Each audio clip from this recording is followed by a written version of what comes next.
All right, hello everyone, and peace of Christ to all of you. Today we have a very important topic. Please invite your friends. Before we start, if you don't mind, for those who did not download the video, it's called "The Most Dangerous Animals According to Islam." Please download it. The Muslims they launch a big attack in this video and they flag it to YouTube. But thanks God, YouTube agree with us that this video have nothing wrong with it, and we have it back. So. Um, Download it because I'm not going to keep it in my page. Anything will make Islam look stupid. Islam fight it for sure. And actually, all my videos make Islam stupid. And stupidity is our problem. You see, if we go right now and we type the word Islam in YouTube, what do you see? I mean, 90% of the videos is false statements about Islam. What Islam really about women says about women, you know, TED program, very famous program, 1.6 millions, and they brought a Muslim women to speak about how amazing Islam, how Islam respect the women, when the fact Islam do not even consider the women as a human. So if you want to learn about Islam, you find a lot of liars, and sadly, not only Muslims, even those who they are ignorant. I don't want to say, I don't want to call them liars, but they are lying. Yes, they speak based on ignorance. Like somebody will say to you, I mean, even those who they are against Islam, they say to you as an example that the Arab are from Ishmael. I don't know where they get this from, but this is something we hear in every church: copy paste, copy paste, copy paste, ignorant. So the problem is that ignorance is not only exists between Muslims, it exists between us. Somebody he claimed to be a priest, yet he give you garbage, and nobody asked him where do you get this from. They say to you there is a prophecy in the Bible about it. That's false. The prophecy is about Ishmael. Nowhere it says that Ishmael is going to be the father of the Arab. Secondly, one of the ignorant things we see always, Arab is not even an ethnic group. They are not a nation. Arab is a word coming from the word desert. Whoever live in the desert, they call him Arab. This is why even if you go to Qatar, then you move to Emirat, then you move to Saudi Arabia, you will see they don't look the same. Look at someone from Yemen and someone from Eritrea and someone from Bahrain and someone from Qatar and someone from Saudi Arabia. They don't look the same. People of Qatar, they look the same as Pakistan, and that's very easy to understand because they are very close to Pakistan. They look exactly Pakistani. Their hair, their eyes, their skin, they look exactly like people from Pakistan, or let's say India. So Arab are not an ethnic group. And as you know, all of you, supposedly I'm an Arab. But if we go and I walk in the street, I don't find people look the same. Like, have you ever heard of a Japanese who look white and the other one who look Asian? It's impossible, right? Japanese is Japanese. So if you go in the Middle East and you walk between the Arab, you will see a guy he have a darker skin, a guy he have a white skin, a guy he have a blonde hair, a guy he have a blue eyes, a guy he have a green eyes, a guy he have a brown, a guy he have a dark. So what is the Arab there? Who is the Arab exactly? So if you want to learn about Islam, don't learn something stupid. And if a priest he says to you that the Arab or Muhammad or even they say to you Islam, not only they go to Arab, they say Islam is from Ishmael. This is stupid. First of all, the Arab, even those who call them Arab today, they are a small, tiny in number, because there is many countries now they are joining under Arab, but they are not Arab. As an example, today, what is the name of Egypt? Jamhuriyat Misr al-Arabiyya, the Republic of Masr, the Arab, or the Arab Republic of Masr. Masr, and this is the name of Egypt in Arabic. But what is Arab about Masr? Nothing. This is an African country. What about Morocco? What about Tunisia? What about, those are not Arab, and they are African, and they are Amazigh, most of them. and Berber. So even those who we can call them Arab is those who live in the desert, and they are little tiny nations, if we can call them a nation, like Saudi Arabia. Population is very small. Take the immigrant, take the foreign worker who live there, you will find that Saudi Arabia is nothing. Emirat is not even in the size of a town compared to USA or any country. Same as Qatar, same as Bahrain. Those are the Arab. The rest are not Arab. What Arab? Iraq is the land of the Babylon. Syria is a Syrian Aramaic, and even the Iraqi are Aramaic too. So where is the Arab? Who are the Arab? There is nothing is called Arab. It's a big fat lie. And there is nothing is called Arabic. Arabic is not even a language by itself. Arabic is a mix and collection of languages. Now today, as long we are talking about the most important facts about Islam, you might hear from a Christian ministers, and here we want to be fair. I mean, stupidity can come from all direction. Christians who they are Catholic or Protestant or Orthodox, who claim to be ministers or priests, are the last one to teach you about Islam. I'm sure many of you heard a Protestant priest or a Catholic priest or even an Orthodox priest saying to you that Muslims are Abrahamic, which is a big fat lie. Or they say to you from Ishmael, as we said, which is a big fat lie. Or they say to you we worship the same God, which is a big fat lie.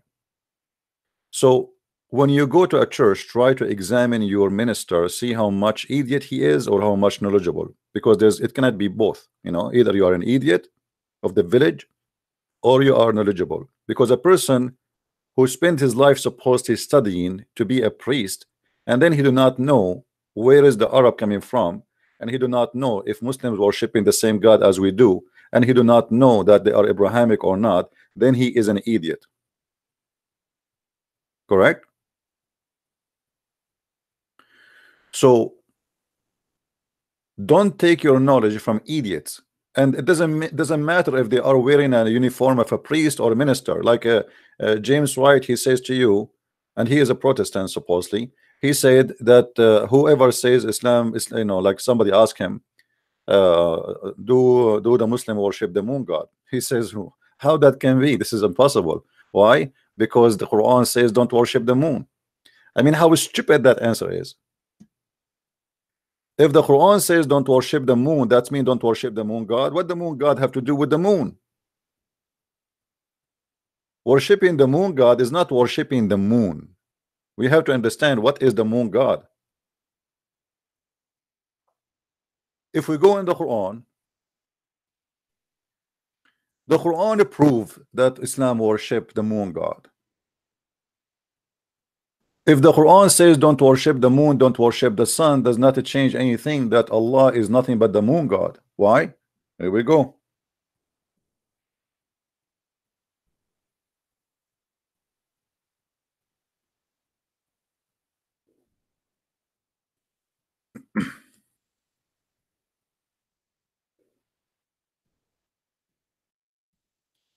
If we go in the Quran, we will find this verses. The Quran mention a 3 female deity, and I challenge anyone from those who say that Allah is not the moon god, not the moon, he is not the moon, he is the moon god, is not the moon god. What is the story about Allat and Al-Uzza? It's very simple. The moon god have sex with the sun god and they have a daughters. The moon god is the male, the sun god is the female. They had sex and they have 3 daughters. As simple as that. So if Allah is not the moon god, where the 3 daughters are coming from? The story. Are you guys getting the point? Let us say that those who say to us that the Allah, like James White, Allah is not the moon god. This is wrong. Okay, we'll let it go. Okay, so what about the Arab? Believe those who worship Allah before Muhammad, long before Muhammad. They are the one who built the Kaaba long before Muhammad exists. Why in the world they believe in the story that the moon god did marry the sun god and they have daughters, Allat al-Uzza, and those are the daughters of Allah? You know what I mean? I mean, stupidity is amazing sometimes. It's just in the front of us.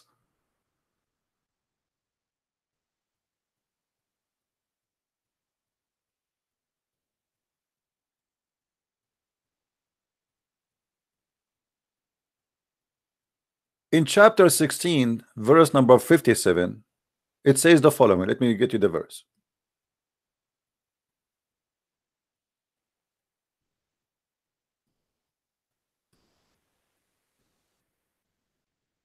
I mean, how clear we can make it more than this?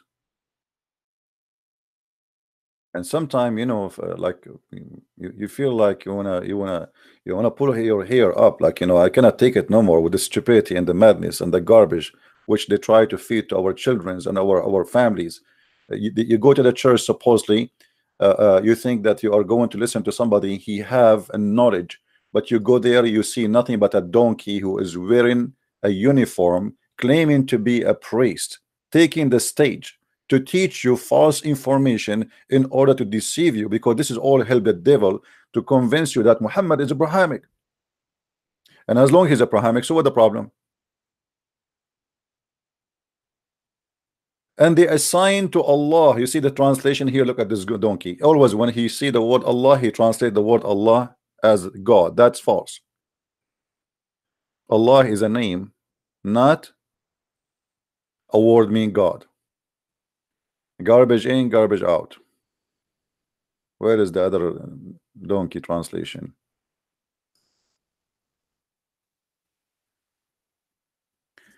They assign daughters for Allah. Okay, who is the one who assigned daughters for Allah? The Arab. So what Muhammad he came with is simple. He adopted the same God, the moon God. But because he is under the influence, he's trying to make the Christians, the Jews, and the Sabian believe in him. So he have to merge religion together. So now we take Allah, the God of the Arab, and we take that he should not be a God who have daughters. And we like he let us say he did adjustment. But Allah himself as a person is the moon god. Are we following, people?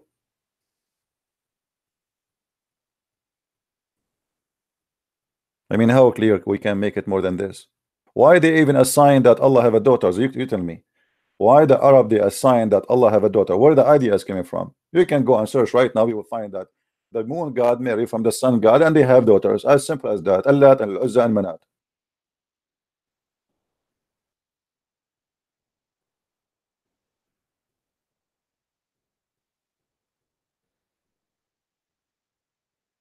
But sometime, because we are lazy and we like to copy, I mean, we trust somebody to be a person with knowledge, and whatever this person, because he have a uniform, he call himself a priest or bishop, you know, and that's it. Because he's a priest, he knows. Who says they knows? Many of them, they are doing a business. It's a good business. Wherever you go, people respect you. Wherever you go, you are welcome. They eat big meal in the funeral. They eat a big meal in the wedding. They are in the front of every place. I mean, everybody respect them. But this is not what the Christian, our church father is about. The apostle of Jesus, they used to serve. They used to be humiliated. People don't really like welcome them. People throw rocks at them, and still they do their job. Those people are, most of them, they are fake. They are liars. The second you ask them a question which is serious, then right away you discover that they are liars, hypocrites. They give you speeches about Jesus. They give you. This is why Jesus said, "Not everyone says to me, Lord, Lord, will enter the kingdom of my Father."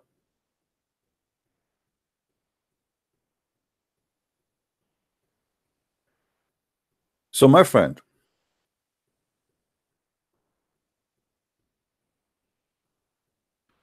Don't make them fool you. And it doesn't matter who is the one is talking. He is a Christian minister or an Islamic minister, if we can call him minister. We call him in Arabic sheikh. The one who don't say the truth, he is a liar. Call the liar by his name. He is a Christian, he is a Jew, he is a Hindu, he is a Muslim. It doesn't matter. The liar is a liar. And the Bible says, who is the father of all lies? You know the answer, right? It is the devil. Which means you can be a Christian by name, but in fact you are serving the devil. You can be a Jew by name, but in fact you are serving the devil. You can be whatever you can be, you know, whatever a name you give for you as a coat to wear to cover yourself. It's the same person. It's the devil. He have many uniforms. He come to the Muslims as a Muslim. He come to the Christian as a Christian. He come to the Hindu as a Hindu. He come to you in the way you like. What do you like? He is very flexible. And even Muhammad himself, he believed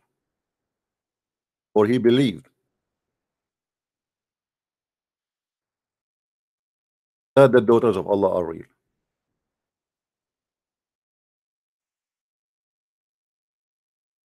If you remember,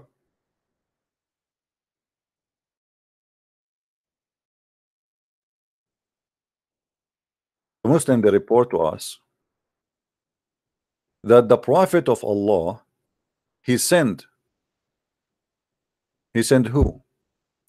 He sent Khalid ibn al-Walid to kill a woman who supposedly she is the daughter of Allah. And even the Muslims, they claim that he killed her for real.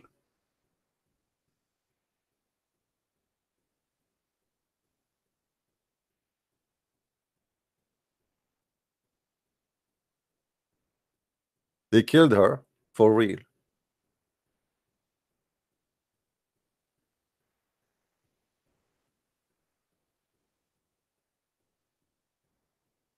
I would try to find the story in English for you. Let us see if we can find it in English.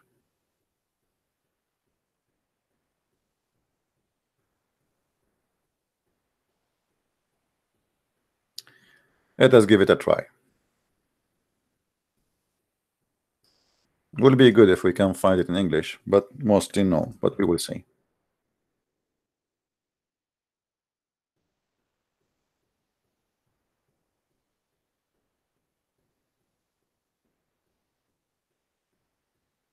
Yeah, I don't think we will find it in English, but in Arabic it's very easy to find it.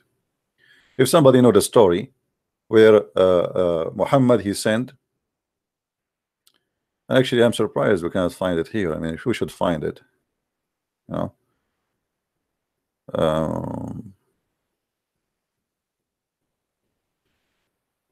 And actually Al-Uzza is a black woman too. Here we go. I mean, again, you know, remember that always Muhammad, he make whoever supposedly is evil for him, he color him by black. So he sent Khalid bin Walid to kill the daughter of Allah, which is Al-Uzza, and she was a huge black woman, and he killed her supposedly. Let me show you some reference. If somebody can find the story in English, let me know, please. We can post it in the link so people they can read. This is the book of Sharh Sahih Muslim, which means the interpretation of Sahih Muslim. And this is the page 103, volume or chapter 22. We are showing the reference as you see here. Okay, in the bottom, in the down in the link. And then it says that Muhammad, he sent Khalid bin Walid in a mission. And what is the mission? He sent him to a wadi. It's called the Wadi of Palm Tree. And this valley, it was in the left side. So Khalid bin Walid, he came and he found like three small trees, or a small big tree, like, you know, it depends in the understanding. And then he cut the trees, and there was a house on the trees. He destroyed it too. And then he came to the prophet and he told him that he cut the trees. Muhammad said to him, go back, you did not cut anything, which mean, i.e., you did not kill Al-Uzza. So Muhammad, he believed that Al-Uzza is a true person. You know what I mean? How, you know, how like how Muslims can explain to me such a thing? Why Muhammad is sending one of his warrior to kill something is not exist, unless it exists. You know what I mean? As long Muhammad, he insists that you should go back and you should kill Al-Uzza, then the Al-Uzza must be true person. So how in the world Muslim they say to us that this is a fiction belief, Al-Uzza is not exist?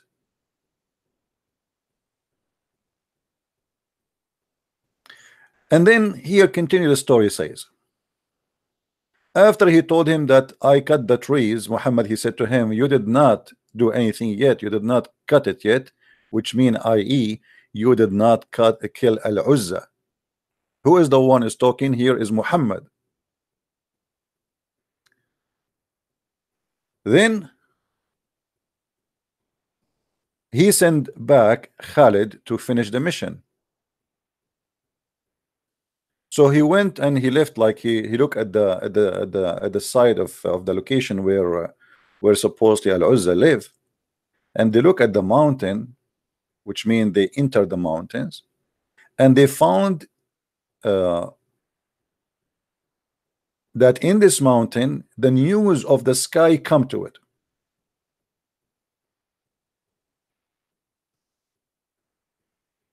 The one who bring the news from the sky, he is supposed to Jibril. He is the one who informed the Prophet Muhammad that they did not kill Al-Uzza. Al-Uzza is still alive.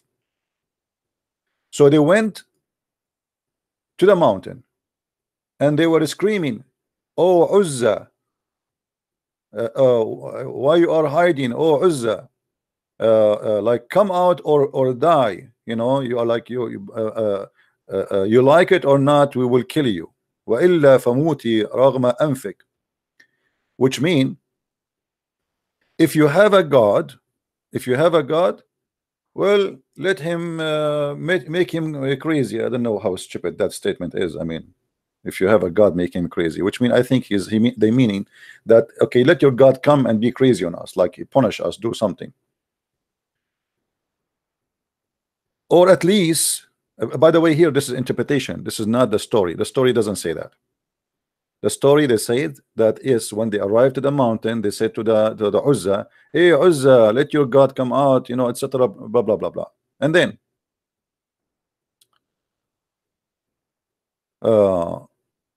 then Khalid, he arrived to the women, and she was totally naked, and she was black, and her hair was widespread, and her boobs are on her shoulders. Have you ever heard of a woman, she have a boobs in her shoulders? I mean, what is that? So obviously they are claiming that she is not a human, she is different. She have some features as a human, but in fact she is not a human, to the point that she have her breast in her shoulder, and for sure that cannot be a description for a human being, right? Now the ones who keep typing for me and texting me, I don't know what's wrong with people.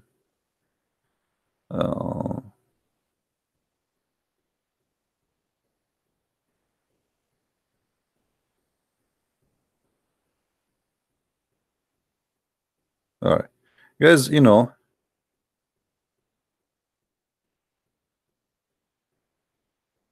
just watch my videos And don't tell me to destroy this guy and that guy. All of them, they are idiot.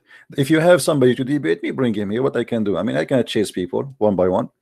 If you have somebody, he want to debate me, tell him, okay, Christian Prince is here. Here we go. We are live. I mean, what I can do more? Can a Muslim even have the courage to have his Skype open for any call? They cannot. Because they have no knowledge and they have a stupid religion and their God is not helping them. 3 in 1: stupidity, ignorance, and false religion. So don't tell me, can you silence this guy? We are silencing them. So what we are doing here? If this is not silencing, so what is silencing?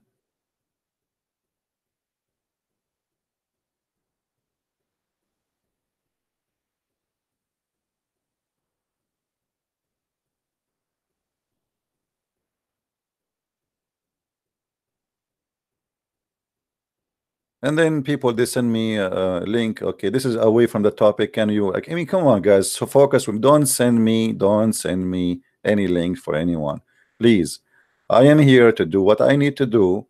If you have somebody to debate me, let him come. Don't tell me this guy he said, that guy he said. Let them say whatever they want. If they are brave enough, here we go. We are here.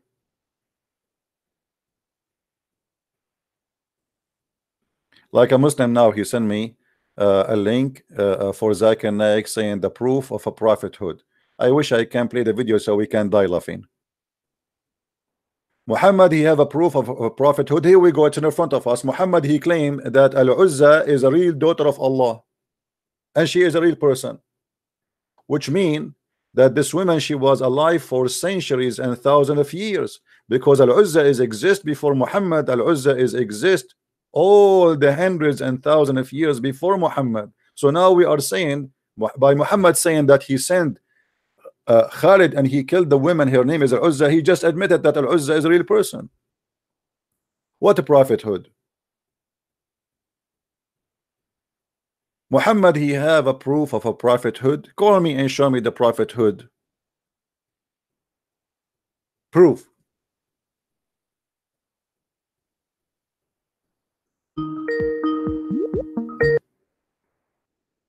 Yes, Abdul. Hello? Yeah, you hear me? Hello? Yes, Abdul, do you hear me? Let me call him back.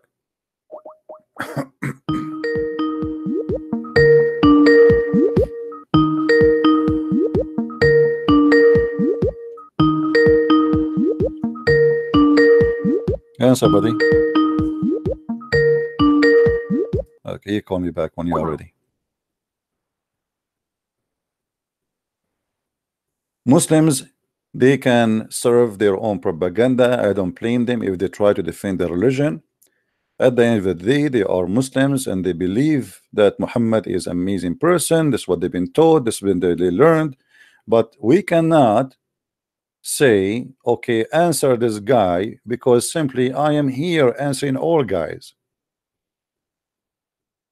If everybody do fart, you sent him to me saying answer him. You know, if you want to do something good, send me the guy who fart the fart. Let him come here with his smell, and you will see how we will make him ashamed of what he said. But we cannot chase people says this guy he said and this guy he said. You know, I mean, sometimes I have to do it because the Christians don't do a good job in a debate or something like that. Yes, Abdul. Yes, how you doing, man? I'm fine. How about you? My sheikh, he had one question from you. He said that, are you willing to know the truth, or are you just trying to make fun of Quran and Hadith? My friend, your sheikh, he called me and you are a witness. He could not answer one question of my questions. I'm not making fun. Your sheikh, he know nothing, and you know it. And now if your sheikh is there, let him talk to me. I'm just saying, my sheikh said that, are you trying to know the truth, or are you just making fun of my friend, this is a very silly question, because with my respect to your sheikh, I am a man, I'm not a kid. So, and where he was when I asked him the questions, and why he did not tell me the truth. I mean, is it really amazing that you are now going to give me a speech saying that your sheikh said to you, do you want to make fun or you want to know the truth? I asked him a questions, he could not answer, he did not give me the truth. So what was preventing him for an hour and a half debating me from giving me the truth? Why he was saying to me, oh, you have many questions, you have many questions, oh, you have many questions, I will call you back, we will be back to you. He did not give me any answer. So now you are giving me a speech about my sheikh. Your sheikh is, you know, and you said he have many, and he told me he will send many students of his student to listen to me, right? Okay, well, if he himself, he cannot teach you about how to answer a Christian prince, shouldn't he answer a Christian prince? What happened to your sheikh? What happened to him? Why he not calling me? He's gonna call you back, but the only question that he has from you, that are you willing to know the truth, or are you just trying to make my friend, we are the follower of Jesus, and Jesus says, I am the truth, and the truth will set you free. We are not playing games here. So your Christianity is the Christianity of St. Paul. You can say whatever you want. This is based on your ignorance, not based in fact. Based on your ignorance, and let your sheikh says that to me, and you will see what will happen to him. Let him dare to mention the name Paul to me. No, your Christianity is Christianity of St. Paul. My friend, I don't like stupid talk. My friend, okay. Why your sheikh don't call me right now and let us talk about Paul, and you will see that your sheikh will be ashamed for mentioning the name Paul forever. You're the follower of Saint, you're the Christianity followers. Okay, you see, you are repeating the same thing. You see, first of all, you admitted that your sheikh could not answer me. You admitted that the Muslims have no answer, and yet you are talking about Paul. What do you know about Paul? You know nothing about. Okay, what if I show you? What if I show you Paul? What if I show you? Hold on. What if I show you Paul in Islamic books? What you will do? That Paul is a messenger of Allah according to Islam. What do you do? Are you going to open the camera and do the monkey dance for us? Saint Paul. Yes, Saint Paul. If I show you that according to the Muslims that he is a messenger of Allah and he is a messenger of Jesus, what you will do? Are you willing to open the camera and do the monkey dance for us? And this is all from Islamic books, zero Christian books. No, you gotta do your homework, bro. No, you are the one who have no homework, and you are the one who is a kid who do not know what he's talking about. The same as your sheikh. Your sheikh is not a sheikh. Your sheikh is just doing a job, collecting money, have a salary. Yet when we ask him a question, he have no idea what we are talking about. Bingo. And what he say to me? Oh, you have many questions. Okay, brother, you have many questions. We will answer you later. Okay, you have many questions. Yeah. This is a good question. But he could answer any question. No. And you are doing the same now. So you send me a link of Zakir Naik for video. Says the proof of the prophethood of Muhammad. Can you tell me about this link, please? You didn't watch it? No, I will not watch because we cannot play it. They will claim copyright over it. Tell me what it says. You should have watched it. My friend, tell me, did you watch it? Did you watch it yourself? Did you watch it yourself? Did you watch it yourself? Tell me what Zakir Naik, he said. What is the prophethood, the proof of Muhammad? Is that because he have a penis, have the power of 40 men? What is the proof of prophethood of Muhammad? Is that because he said the moon is split and the moon never split? Is that because he have sex with a 6-year-old girl? He said the Christians are the follower of Saint Paul, not of Jesus. Muhammad, he said that. Muhammad, he said that. This is additional sign of the stupidity of Islam, because your prophet never mentioned Paul. Hold on, why your prophet never mentioned Paul, but you Muslims keep throwing rocks at Paul? Are you saying to me that your prophet you do not know? Sorry, I didn't hear you. What did you say? Why your prophet never mentioned the name of Paul in a bad language? Why he did not say Paul is the problem? Why Muhammad never say something wrong about him, but you Muslims, you keep talking, attacking Paul? No, you didn't do your homework, bro. You gotta go back and okay, Abdul, let your sheikh call me. Let your sheikh call me. I have no time for kids. Take care. Homework. Go to the home of Allah, which is a Kaaba, have a black stone and kiss it. Homework. If you know what homework mean, you should not pray in the direction of a rock. Homework. Have you ever heard of a God? He have a house, and this house have a holy stones, and those stones they have eyes and ears, and they have mouth, and they are going to talk. and they used to be white and they turned black because of sin, and then with a prophet he kissed the stone, so we kiss it. There's a website, it's called Convert to Islam. I chatted with them. I said, I have a question, please.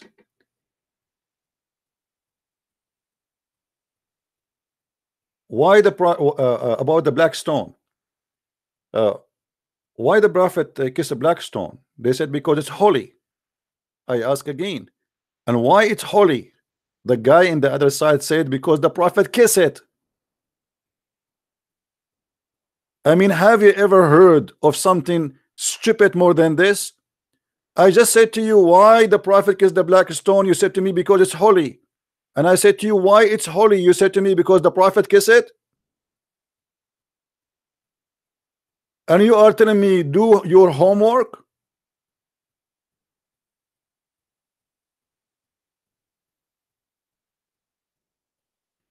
And you know, just because you mentioned this guy, your sheikh, let everybody laugh. Guys, do you want to laugh about the sheikh?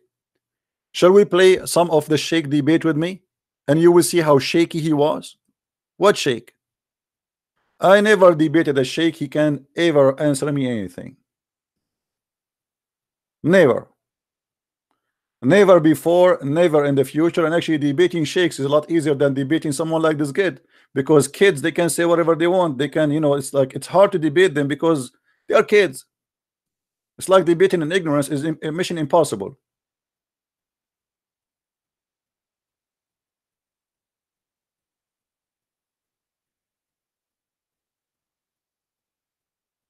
Let us see what happened in this debate.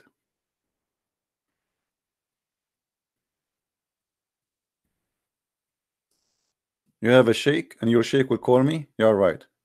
I don't think he will ever do it. Assalamu alaikum. Assalamu alaikum. Even Salamu alaikum is a theft, is not Islamic. This is something Muhammad he stole from the Jews.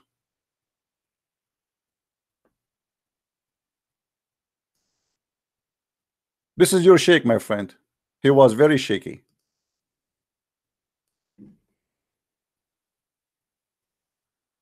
Do we have any Abdul?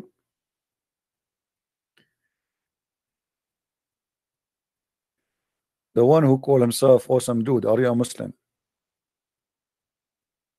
I want only Muslims to call me. This is from the start when the sheikh he called us. Listen and laugh. Do we have any Muslim?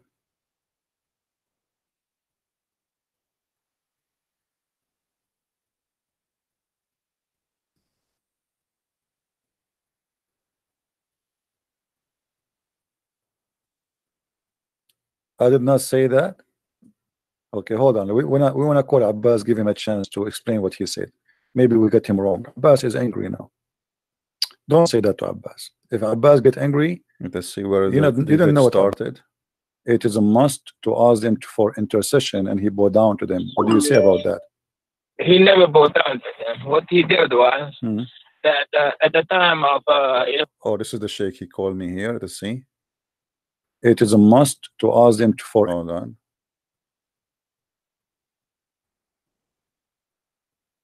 You did not say that.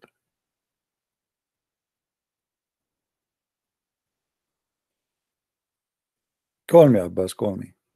Let us see what you say. But this is not Abbas now. The one who will call is the sheikh. Hello? Hello? Yes. This is the sheikh, Abdul Wadud. How you doing, man? I'm fine. Is that Sheikh Sheikh Abdul Wadud?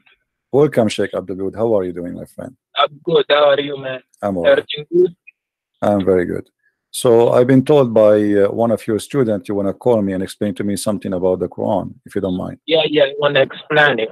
All right, that's wonderful. So what about the Prophet Muhammad? He recited that the three daughters of Allah, it is a must to ask them for intercession, and he bowed down to them. What do you say about that? He never bowed down to them. What he did was that at the time of before the Prophet of Muhammad, peace be upon him, the people, what they were doing, they were worshiping nothing else. So, Messenger Muhammad, peace be upon him, was sent to tell them to not worship Lat and Uzza, and to worship only one Allah. But this is not what Islamic source says, my friend. The Quran says in chapter 22, verse number 52, that Shaitan he throw in the mouth of Muhammad satanic verses, and then all the reference says that Muhammad, the Prophet of Islam, when he was reciting the chapter of An-Najm, he said that those are Manat and Allat al-Uzza, the three daughters of Allah, their intercession is a must. And he bowed down, and all the pagan bowed down behind him. And even the pagan, they said, we never saw a prophet praising our gods as this before. So your prophet, he bowed down, and the pagan, they bowed down to the three daughters of Allah, and your prophet, he mentioned their names.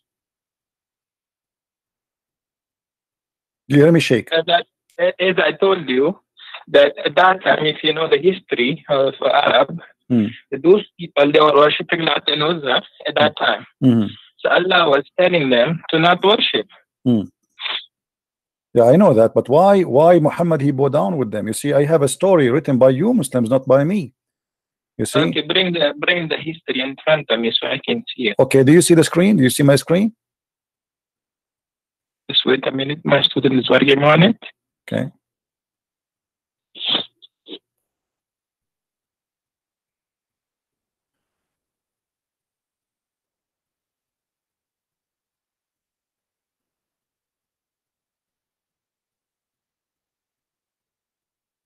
Okay, this is Asab Nuzul al-Wahidi. Do you speak Arabic, Sheikh? Yeah, I do. Yeah, let's see. What... Okay.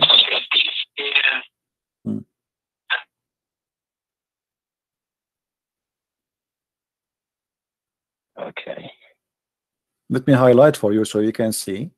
It says here, you know. So when the messenger he was reciting, he revealed to Muhammad to him Surah An-Najm by the star when it sets. Surah chapter 53. The messenger of Allah, bless him and give him peace, recited it. But when he reached, have ye thought upon the Allat and Al-Uzza and Manat, the third, the other.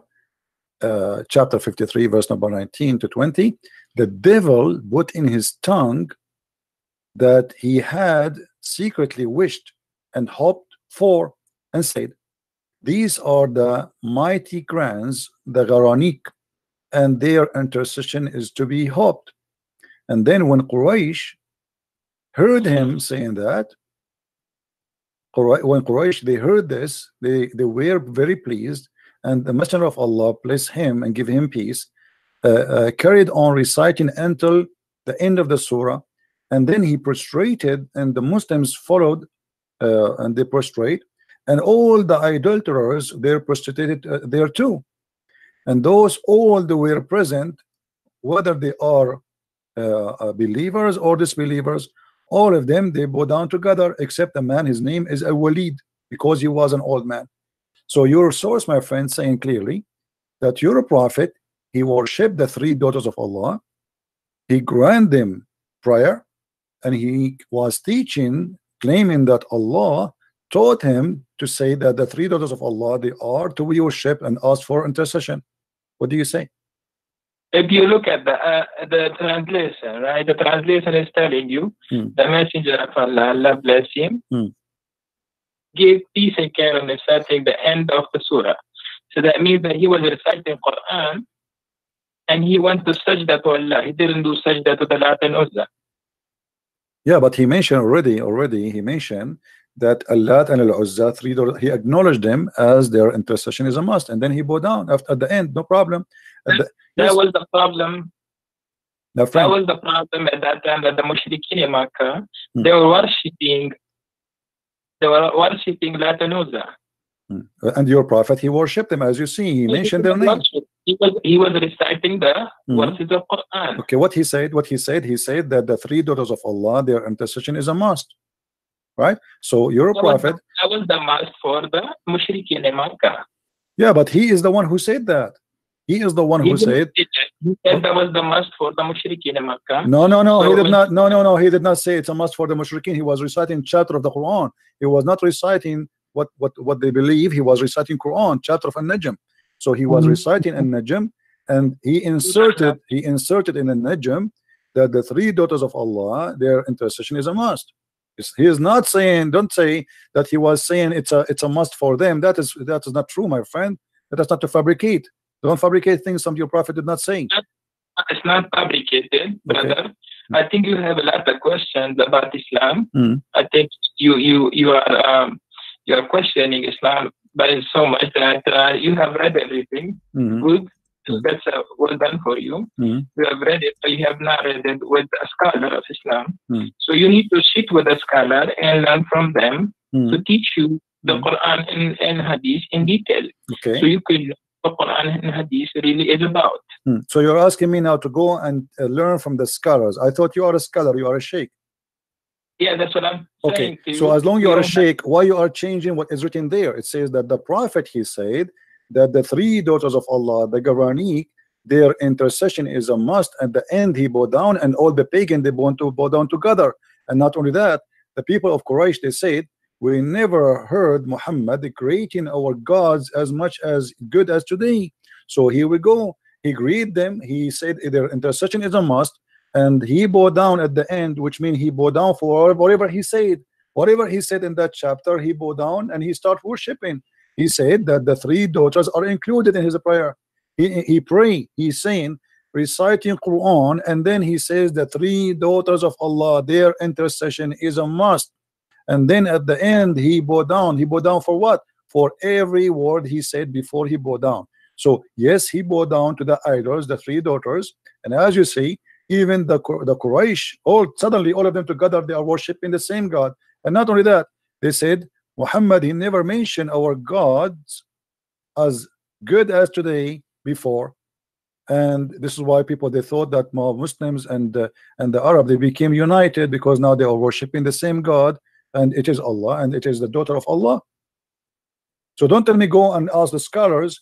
You claim to be a scholar, and this is a scholar. The one who's talking here is a scholar, by the way. This is Asbab al-Nuzul. This is not my book. So the thing is that you need to sit face to face with a scholar and have your question, in front of him. You are saying in this ayat, Latin Uzza, Surah Najm, ayat number 19, have you ever considered the idols of Latin Uzza?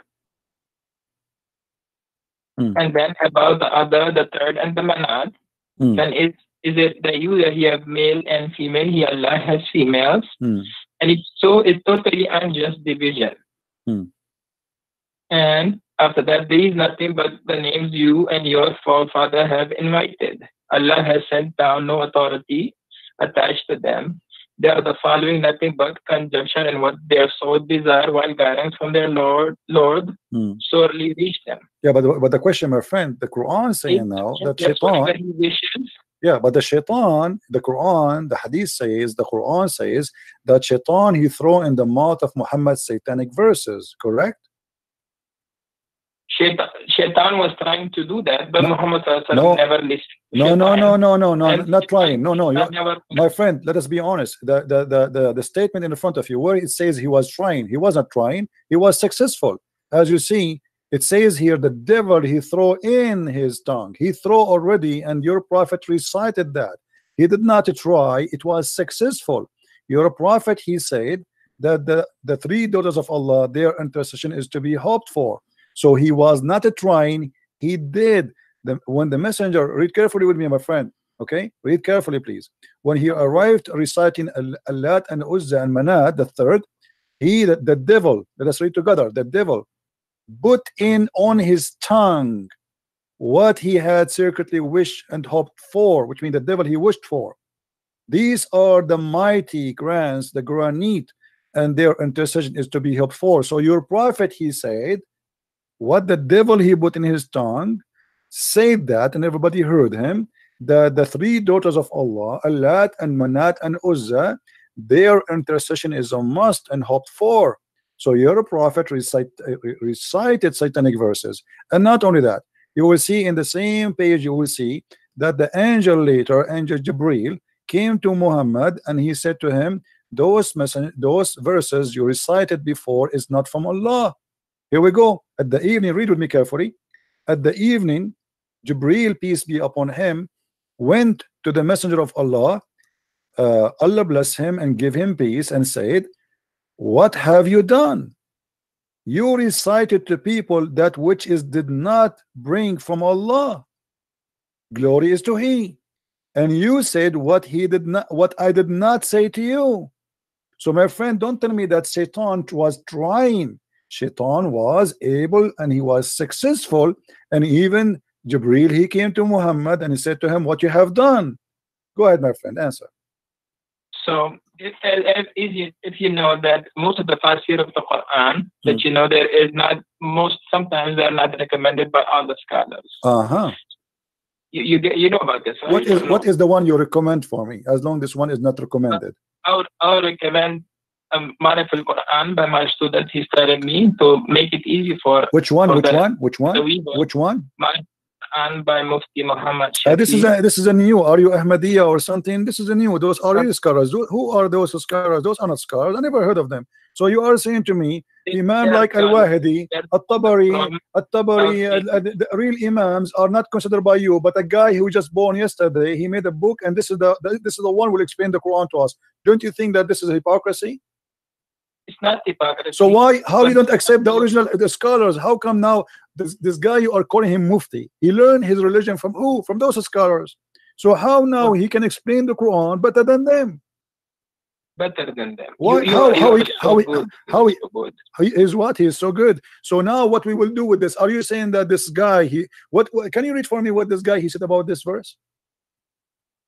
Okay, go ahead. What your scholar he said? He's saying that we did not send any messenger. Allah says, you are not our prophet. He faced a situation that when he recited the revelation, the satanic cast doubts about what he recited. The satanic people, or those people who are worshipping Lat and Uzza. Okay? So Allah nullifies what the Satan cast. Then Allah makes his verses firm. Allah is all-knowing and all-wise. This is an interpretation now? He did not. He did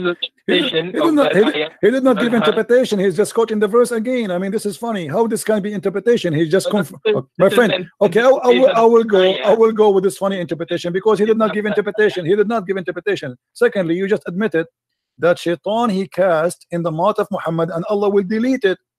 What Allah deleted from mouth of Muhammad? What Allah deleted? He did not send any messenger before you know. It doesn't matter. It doesn't matter. This case here is about Muhammad. My friend, no problem. My friend, each time I talk to you, you start reading from zero. It look like we have a machine talking to us. My friend, I'm asking you friendly, please, friendly. The verse saying, and you quote for me, and I heard you that he said that Shaitan cast. Okay, Shaitan cast what exactly? Can you quote for us what he cast in the mouth of Muhammad? The Satan cast doubts about what he recited. What he recited? Can you tell me? They were doubting Muhammad. This is not the question, my friend. This is not the question. You just said Shaitan he cast in the mouth of Muhammad. The question is what he cast in the mouth of Muhammad. Can you tell me the words? About what he recited? Yes, about what he cast. What the Shaitan cast. Allah will take it off, correct? Okay, but what he cast. What the Shaitan said to Muhammad. As you said in Surah Al-Najm that Lat and Uzza was the people of Quraysh. They were worshipping Lat and Uzza at that time. This is not the question. This is not the question, my friend. I don't know what's wrong with Muslims. The second we ask them a question, they go in panic mode. I'm asking you friendly. What the Satan told Muhammad when he was speaking? What Satan made Muhammad? What he threw in his tongue? What is the sentence? Can you quote the sentence for us? So the Satan, they put nothing in the mouth of Muhammad. They were in the mouth of Muhammad. They were trying to put something of Lat and Uzza. Where you are getting this from? I mean, what do you mean trying? It says there that even the Quran says Shaitan cast. Allah will take it off. Not a trying. Who trying? It is Shaitan he cast in the mouth of Muhammad. Muhammad is from the satanic people or he is a prophet? He is a prophet supposedly. So the Quran confirmed that Allah cast in his mouth. Why you are changing the words? I'm asking you, my friend. I'm asking you. First of all, when you say to me, you hear me? You hear me? When you say to me that they are trying, you are corrupting the Quran. The Quran says it clearly that Allah will take what Shaitan cast in the Quran, not in the book of the pagan. The pagan is not, they are not following Allah anyway. They don't have a book. Come on. The verse says clearly, whatever Shaitan he cast, Allah will take it off. Take it off from where? From the Quran, not from the book of the pagan. The book of the pagan. You don't have a book. Okay, so that the Quran, my friend, do you have first the concept of God? Can you explain the concept of God to us? The concept of God? Which one? In Islam? No, the concept of God of Christians. Well, you want to change the topic? We'll go because the thing is, at first you don't know what to follow and what not to follow. Really? And you are the one who knows what to follow and what not to follow? Yeah. Okay, if you know how to follow and what to follow, why your prophet he kisses stone? For me, my God, he said, you asked me about the concept of God. It says, don't make images what is in heaven or in the sky, and not to worship anything except God. How Muhammad he kiss a black stone? Is that a concept of God to kiss a stone and to believe that it's a holy stone? Is that a prophet of God who says to him that I am going to protect you and you are Masoom? And then we see that Muhammad receiving satanic verses. Is that the concept of God to say that God is one, and then you say Shahada, which is contained the name of Muhammad and the name of Allah? How that can be one, but yet two on the same line, associating the knowledge of God and the knowledge of Muhammad? You say Muslims, you say Allah and his prophet knows best. You associating the knowledge of God with the knowledge of a man. How you say that God is one, but the knowledge of Muhammad is equal to Allah knowledge? How you say that God is one, but Allah he wrote the name of Muhammad in his throne? How you say that the name of God and you say Allah is one God, but then you say to me that Allah he says, if I want to take a partner, I will take it from our kind. How Allah is going to take a partner from his kind? Can you answer me? Okay. Now the mic is mine, right? Go ahead. Okay. So at first you said the black stone. The black stone is, as if you know that there was a fight at the time of Quraysh, where Prophet peace be upon him, he took all the leaders of the Quraysh and took the stone towards the Kaaba and placed it there. And people will go around the Kaaba, make tawaf of the Kaaba and kiss it. Okay. Right? Okay. So your prophet is following the pagan, you mean? He's just kissing it the same as the pagan before him? So if you know that Prophet Muhammad, peace be upon him, he became prophet at the age of 40. Okay. He was a Nabi before, from his birth, but he became a Rasul at the time of age of 40. Okay. When he would go around the Kaaba, he would kiss the stone because this stone came straight from Jannah. As if you know that this stone was whiter than the milk, and because people kissing it, it became black. And because most of the Muslims nowadays, they kiss it because for the love of Rasulullah. Okay. Can I make a comment, please? Can I make a comment? Can I make a comment? Yes. Okay. So you just said to me that you Muslims, you kiss it because the Prophet kiss it. But why the Prophet kiss it? Okay.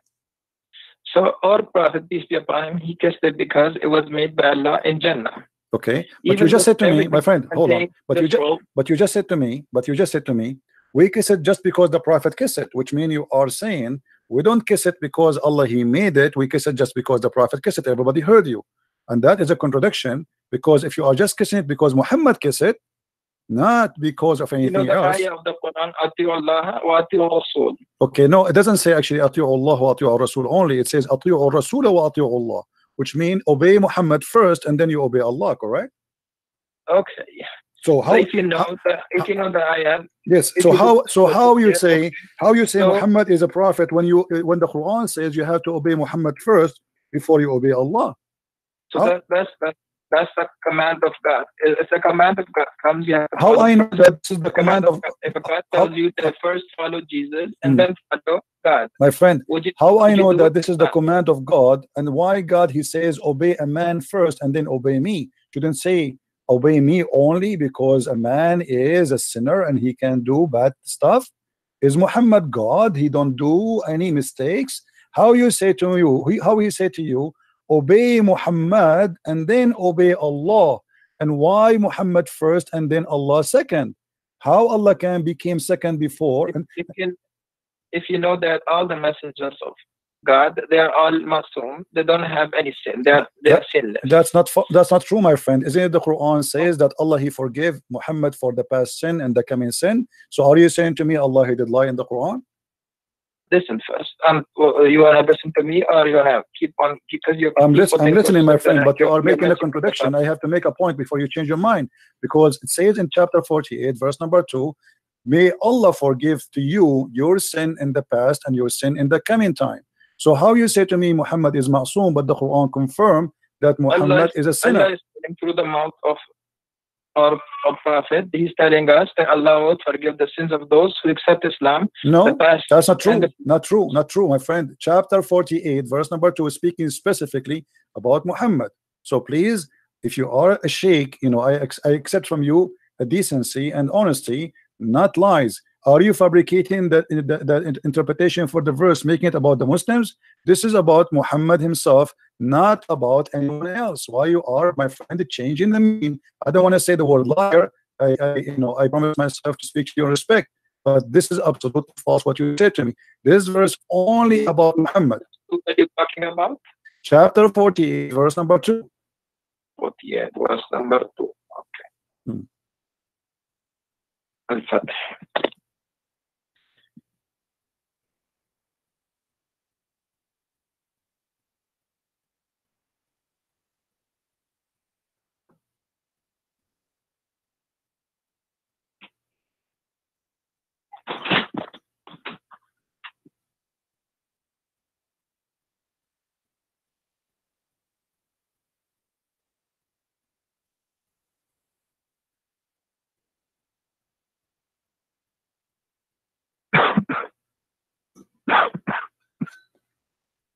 Take it easy, my friend. Drink some water, please.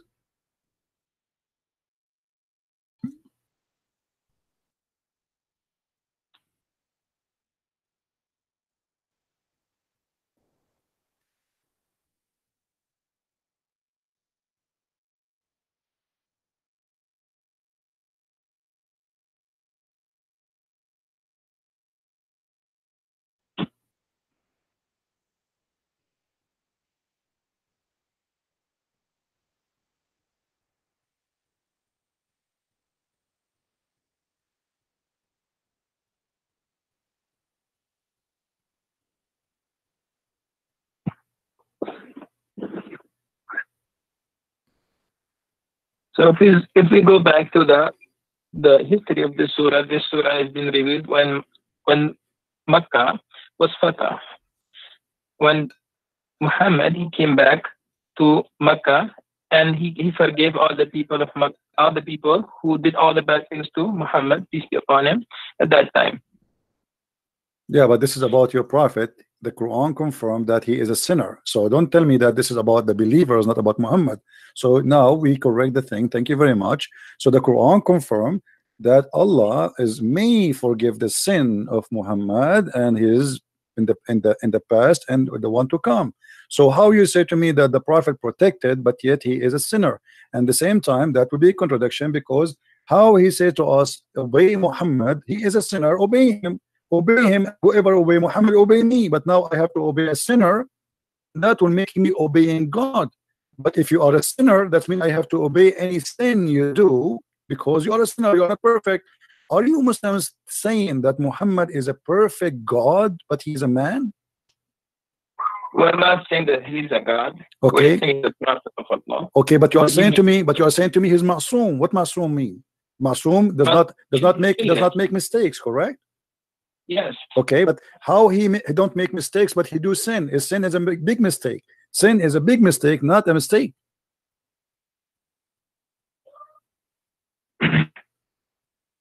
As we know that prophets, peace be upon them, as you know that when the Quran used to come on them, the Wahy, they used to go into a state. Sometimes the Wahy will come to them at the time when they'll be on a horse, sometime in the journey, sometime, you know, and any time they could come to them.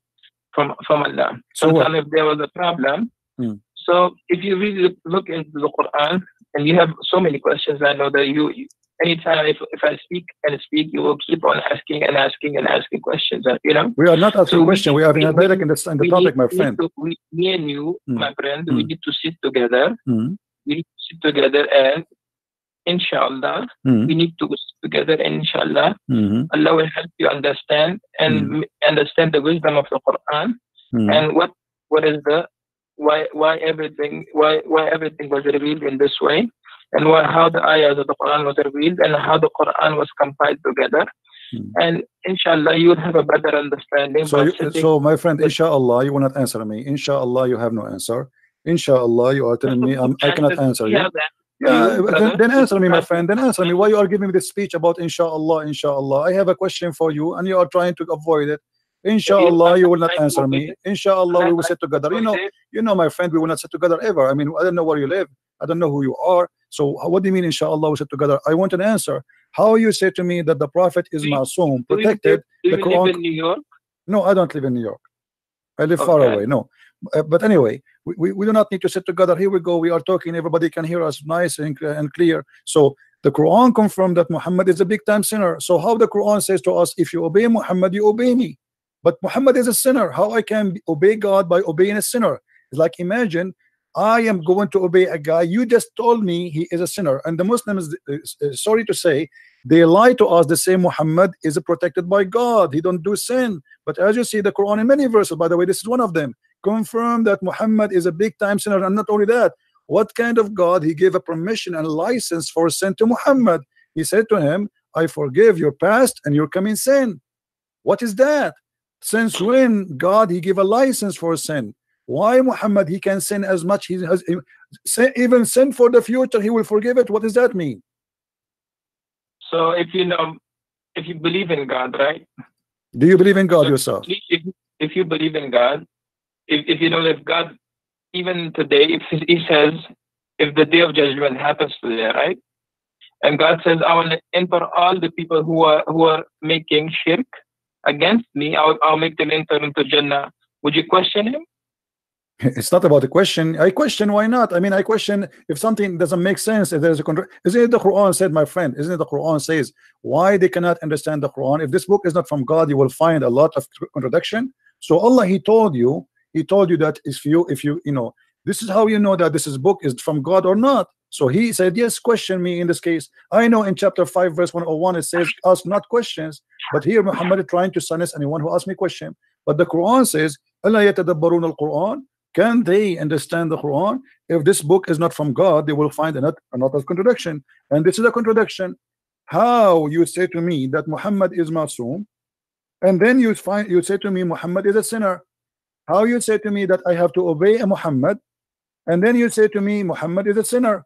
Who you say to me if you obey Muhammad, you obey God, but you say to me that Muhammad is a big time sinner to the point, may Allah forgive your sin, is not even guaranteed.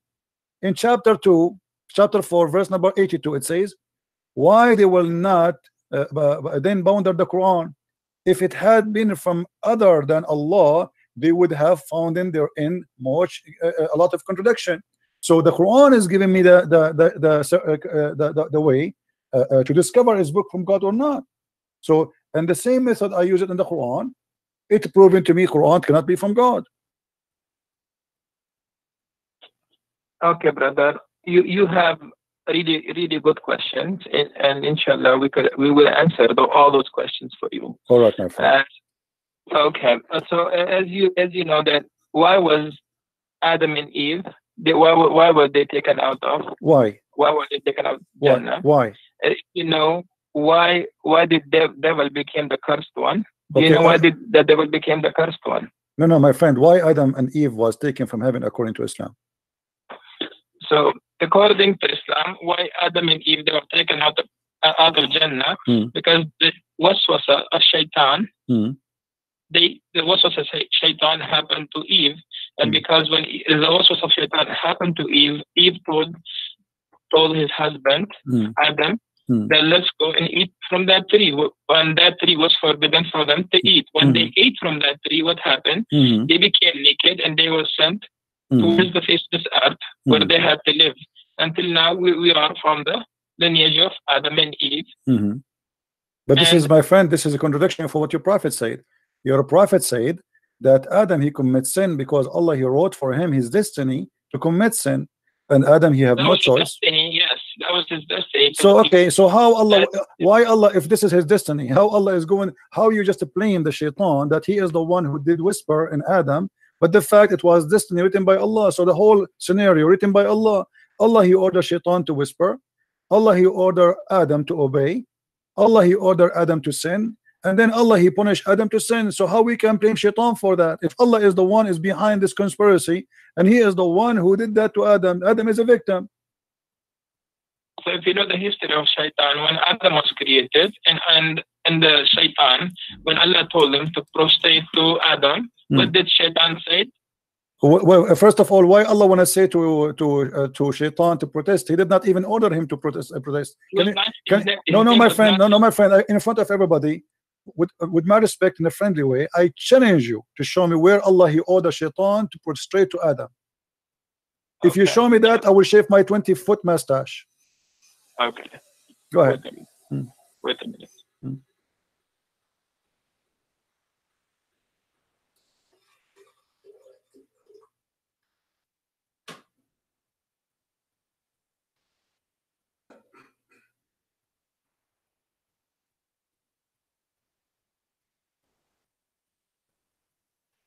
You want me to help you? You can go to chapter 2, verse number 34. Okay, brother, wait a minute.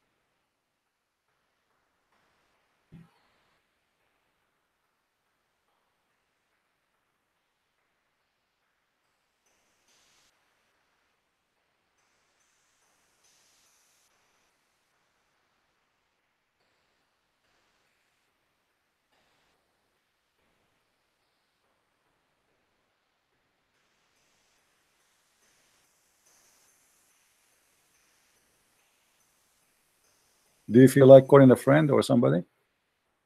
Brother, yes. I'm going to my books and I'm looking from my books, okay? All right.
I would like you, by the way, to read my books in case you like to educate yourself. You can get them from Amazon.com. Yeah, brother, I will read your books too. Yeah, you can search in Amazon for Christian Prince, and you can find my books. You have all your questions in your book. Oh, I have answers for the questions, not only questions. I answer the questions in my books. Yeah, sure. Go ahead and read them. Okay. Okay, brother. So as you see, there's nowhere it says that Allah, he ordered shaitan to bow down. Nowhere it says order. He did not order shaitan to bow down. This is a mistake. Surah Al-Hijr. Surah what? 15, ayah number. Surah 15, okay, verse number 31.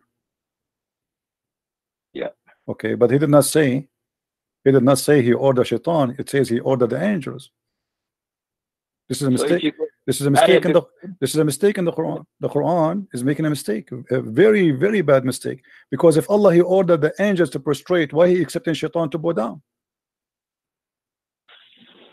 So if you know at that time, shaitan was one of the person amongst the jinn. He was amongst the jinn that he was accepting all the messengers and he was listening to them. No, my friend, when I say I order all the cats to say meow, why am I expecting the dog to say meow too? He is not a cat.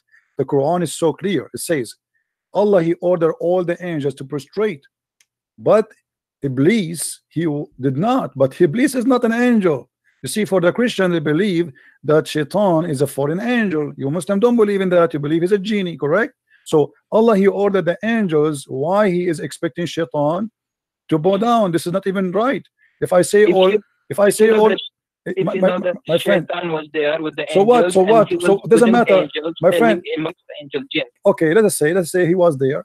But if I am saying all angels bow down, why I am upset from someone he is not an angel for not bowing down? That doesn't make sense. If I say all girls go out, let's say today, okay, you have two friends. Let's say two friends, right? And both of them they're really close to you. Okay, one is Abdul and one is Abdullah. Abdul and Abdullah, good names. Okay, good names, right? So if you have two names, Abdul and Abdullah, if you tell Abdul, you know, both of them are really close to you, both of them you call them Abduls. Okay, because they're so close to you, you just call them Abdul. Okay, you tell Abdul, come over here. If one comes and another doesn't come, how you feel? But my friend, you forgot that shaitan is not a Abdul and angels are not a Abdul. They are two kinds of creatures. They are not both a human. The both no. Listen, they you are said two. you will shave your mustache if I told you that shaitan did not make sajda. No, I know. I said to you, if you can show me where Allah he ordered the shaitan to bow down, where he ordered him. He never ordered shaitan. He ordered the angels. So read ayah number 28 from 28, and remember when your Lord said to the angels, I'm going to create a human being from a sound-giving clay made of decaying mud. Then, and when I form him perfect and blow in him of my spirit, you fall down before him prostrating. Okay. So the angels prostrated all together. Yeah. But why he's upset? Iblis was there, but he didn't prostrate. It tells if you have all the people standing there, you tell them to bow down, and there's one person who's not. My friend, if I say everybody bow down, then that will make sense. But he did not say everybody bow down. He says, وَإِذَا قَالَ رَبُّكَ لِلْمَلَائِكَ إِنِّي خَالِقٌ بَشَرٌ مِنْ صَلْصَالٍ مِنْ حَمَإٍ مَسْنُونٍ. So he was talking from the beginning to the angels, and you are the one who quoted that verse for me, verse number 28. So Allah he was speaking from the beginning only to the angels. So the angels are listening now. The rest is not in the business to listen. If I say to the angels, that's mean I'm speaking to the angels. And then he said to them how he created Adam, no problem. And then he said bow down. So all the angels fall and prostrate because he ordered the angels to bow down. So why he is expecting Iblis to bow down? He did not order Iblis to bow down. He ordered the angels. And you can see the same story because your prophet he keep repeating himself. Chapter 2 verse number 34, chapter 7 verse number 11, chapter 15 32, chapter 17 verse number 61, chapter 18 verse number 50, chapter 20 verse number 116, 26 95, sorry, chapter so it's all over. Chapter 38 verse number 74, but all of them confirming one thing. Go to Surah 7. Surah 7, okay. Ayah number 11. That's wonderful. Allah he ordered the angels to bow down. He did not order Iblis to bow down. Fasjudu illa Iblis. Okay, my friend, but he was speaking to the angels. And we created you then. My friend, does it say my friend, you said you speak Arabic. Read the verse for me in Arabic, please. لقد خلقناكم ثم صورناكم ثم قلنا للملائكة اسجدوا لآدم فاسجدوا إلا إبليس لما يكون من الساجدين. Thank you very much. By the way, you have a nice voice. I'd like to hear you sometime if we have a party. My friend, here it says ثم قلنا للملائكة. We said to the angels. He did not say that to all. He said to the angels only. So how you say to me, read that verse because he ordered Iblis? He did not order Iblis. ثم قلنا للملائكة. So we say to the angels, bow down to Adam, and they did bow down, except Iblis. He did not. But this is a mistake here. If he is Iblis, is not one of the angels, how you expect him to bow down? That is the most silly statement ever. If I say all cats get out, then I cannot be upset from the dog for staying home. I said cats. Cats and dogs are not even the same. So the Quran confirmed that genies are made from fire, angels are made from light. They are two different creatures. And the word of your God Allah is so clear. ثم قلنا للملائكة اسجدوا لآدم فسجدوا إلا إبليس لم يكن من الساجدين. He said, I ordered the angels, then told the angels, fall and prostrate. Did you see the name of Iblis here? No. So why he is expecting Iblis to bow down? So this is a clear mistake in the story. You go to the next verse. What does Allah ask? He did not. Okay. Yeah, but you see, okay, yeah, okay. Here we go. So he said to him, "What make you, like this is the funniest stuff about Muhammad." Yes. Okay. He said, I'm better than him. Okay, and thank you very much for mentioning this. This is proven Islam to be a pagan religion, because the first one who ordered angels to bow down to a man, it was Allah. Allah obviously is a pagan God. He should not allow anyone to bow down to Adam, to human. Adam is a human at the end of the day. How you ask them to bow down to Adam if he is just a man? So the first one who started paganism, worshiping someone, not God, bowing down, because bowing down is an act of worship. And at the same time, he said to him, why you are not bowing down? Iblis, he's smarter than the God of Islam. He said to him, why I want to bow down to him? What I did. If you read the story, my friend, and you're supposed to, I'm assuming you are a sheikh, it was the angels who accused Allah, saying to him, are you going to create someone he would do mischiefment? So Shaitan, the poor Shaitan, he did not even open his mouth. He did not say he would do mischiefment. He was not involved in the story. So Allah, he said to the angels, okay, I'm going to get you busted.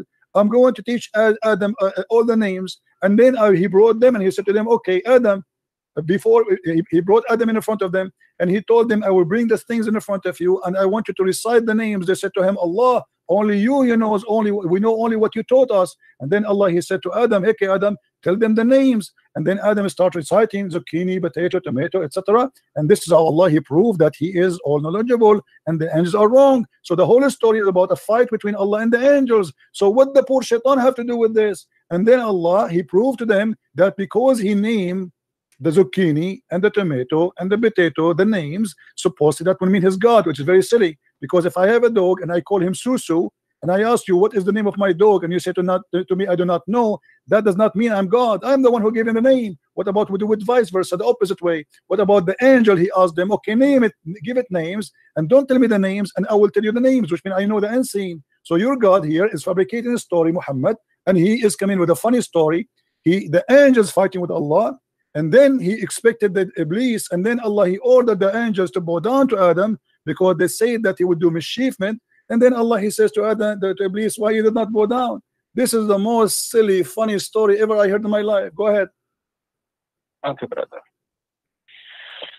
So as you know that Iblis, his name at that time was Azazel. Azazel. You know about this? I know about that. This is your prophet. He took it from the Legion of the Jews. Okay. And the Legion of the Jews, if you go to the book, it's called the Book of Enoch, which is a false book. You will see that there's 21 angels. One of them is Azazel, and Muhammad is copying from the Jews. No problem. Go ahead. Okay. And by the way, where do you get this name from? Where it says that his name at that time, it was Azazel. Where do you get this name from? Brother, first I have to clarify your misunderstanding. Why? Okay. Listen first.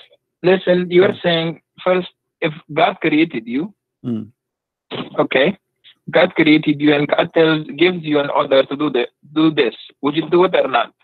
If God created me and ordered me to do that, to do something. Well, depend. Like if I'm a told you to go and pick up that stone or pick up that tree, take out that tree, big that tree. Would you do it or not?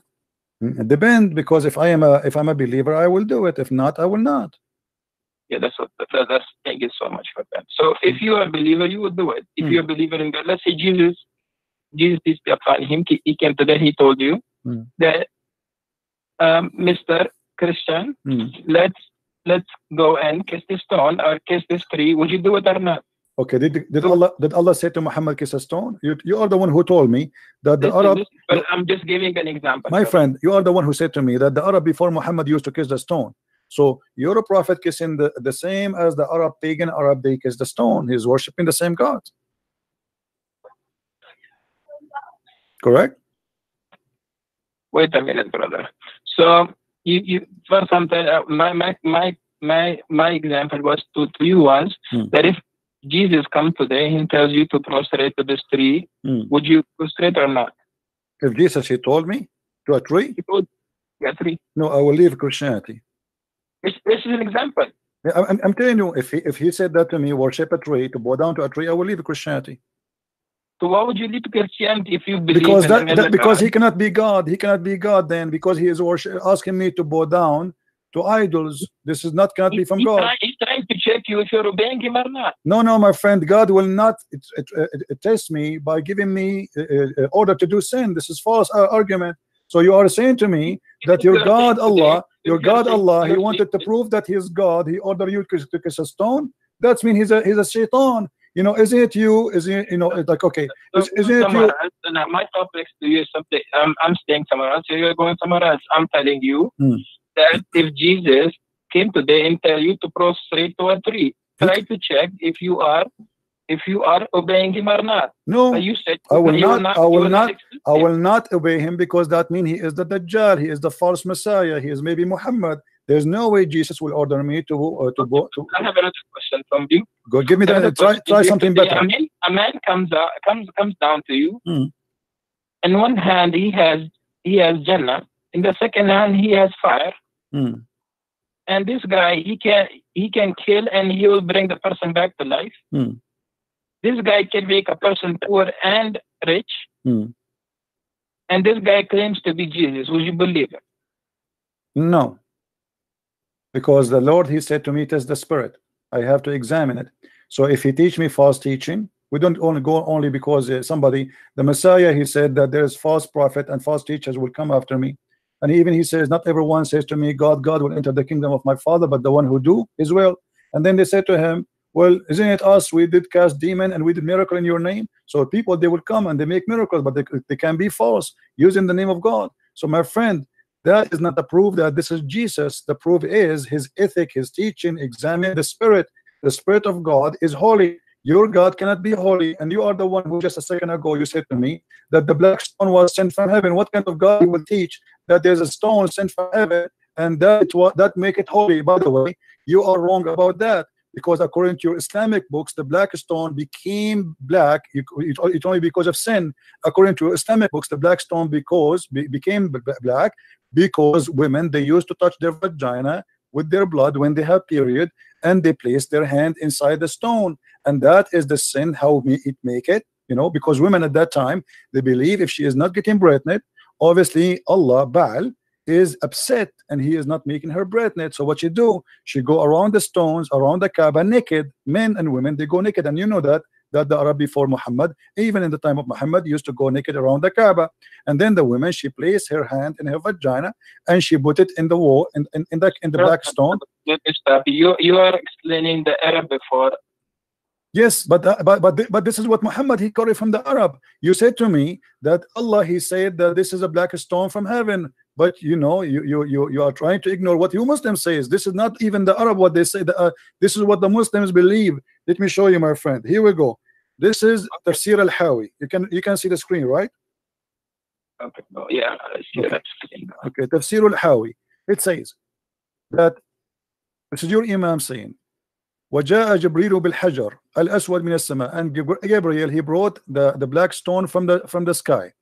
And it says that Abu Qubais, there's a mount next to Mecca. I don't know if you've been there before. Next to it, a small mount, it's called Abu Qubais. The Muslim believe that Abu Qubais hold the black stone inside his belly during the flood of Noah, to save it from being drifted by the flood, because the flood of Noah covered all the earth, including the Kaaba.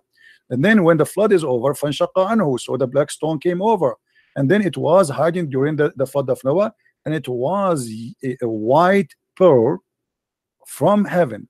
فَلَمَّا لَمَسَتْهُ الْحَيْضُ فِي الْجَاهِلِيَّةِ اسْوَدَ, and when the blood of the women from period touched it during the pre-Islamic of ignorance, it became a black. Am I lying, my friend, or this is your books? Okay, brother. If you know the history before Islam came, the people, what they do to it, that's before Islam. You get it? Doesn't matter. Doesn't matter. This is a stone inherited from the pagan, and Muhammad adopted the same as he did with As-Safa and Al-Marwa. Isn't it? As-Safa and Al-Marwa, it was a practice of the pagan before Islam, and then the Muslims, they refused to practice, and then Muhammad, he said to them, don't you know that Allah, he just gave me a verse saying that As-Safa and Al-Marwa is from the ritual of Allah? How in the world the Safa and Marwa is from the ritual of Allah? From Allah, because if you know the mother of Ismail, when she put her baby on the floor and she was looking for water, and because the baby was crying and she had no food, no milk in her chest, so she would go to one mount and look for water, and then walk to the other mount and look for water, to see if any caravan is coming. Okay, my friend, is that to make it holy? I mean, this is the most silly answer ever I can hear, with my respect to you. So if a woman, her name is Hajar, she go between two mountains, that make it, we will make it from the ritual of Allah. Yeah, Christian, listen, brother. Your problem over here is that your belief in God is not strong. Your belief is mostly psychologically. Your questioning is mostly scientific. You want to try to prove everything logically, scientifically. Where with God, everything is not proven scientifically. My friend, I am proving to you from your Islamic books, what you said to me about As-Safa and Marwa is false. Because if you go to your Islamic books, and you will see that there was two idols for two men, a man and a woman, they have sex. And because they have sex, the Arab believe that Allah, he cursed them and he made them idols. Ibrahim alayhi salam. No, it has nothing to do with Abraham. Abraham, he never been in the Kaaba. This is a fiction of Muslims. There is no way Abraham will go there. And by the way, if Abraham, he went there, why he left? Why he did not die there? I mean, how in the world this guy, he went all the way, and Allah, he ordered him to build the Kaaba or to rebuild the Kaaba? He has two kids. One kid is Ishaq, and the second kid is Ismail. From that, you know that he has two kids, one is Ismail and one is Ishaq. Okay, and Ishmael is from where? Ishmael is he's the son, one of the sons of Ibrahim. Okay, who is his mother? Who is his mother? His mother is Hajar. Okay, Hajar. So she is an Egyptian, right? Yes. Okay, Abraham is from where? So Abraham is from where? I'm trying to explain. You're saying that it was a paganic worship, but it's not a paganic worship. Okay, my friend, my friend. Even if you know that the Jamara in Mina, where people go on the Hajj time, they do the Jamara. Do you know why people do Jamara over there? Because this is from the pagan belief that there is a shaitan, he have a house there. Brother, it's not a pagan belief. It's a pagan belief. Brother, listen, at the time of Prophet Ibrahim, when Prophet Ibrahim saw a dream, in a dream he saw that he was slaughtering his own son. Okay, he was slaughtering his own son, Ismail. And when he was taking Ismail with him, the Satan, he came to him in a form of a big shaitan, then a medium shaitan, then a small shaitan. But Ibrahim and Ismail both, they rejected them. They rejected shaitan. They thought them as stones. Okay, may I ask you please, where do you get the story from? What was Ibrahim that the dream that you saw is not true. Don't follow the dream. Even the shaitan told Ismail that don't follow the dream. It's not true. Okay. So you are saying to me that the dream Abraham he saw to slaughter his son is from Shaitan. It's not from Shaitan. It's from Allah. The dream that he saw was from Allah. Okay. Okay. You said to me that Shaitan, he came to him as a big Shaitan and a small Shaitan. In 3 different forms. Different form. What is the form? What is the form? The first form is on bigger form.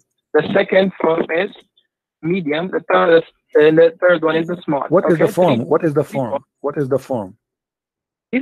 Shaitan is if you know Shaitan is jinn. Okay. He would come in different shapes. To try to put waswasa in the heart of Ismail. Okay. So Shaitan he come in different form. Not follow the dream, not follow the. Okay. Okay.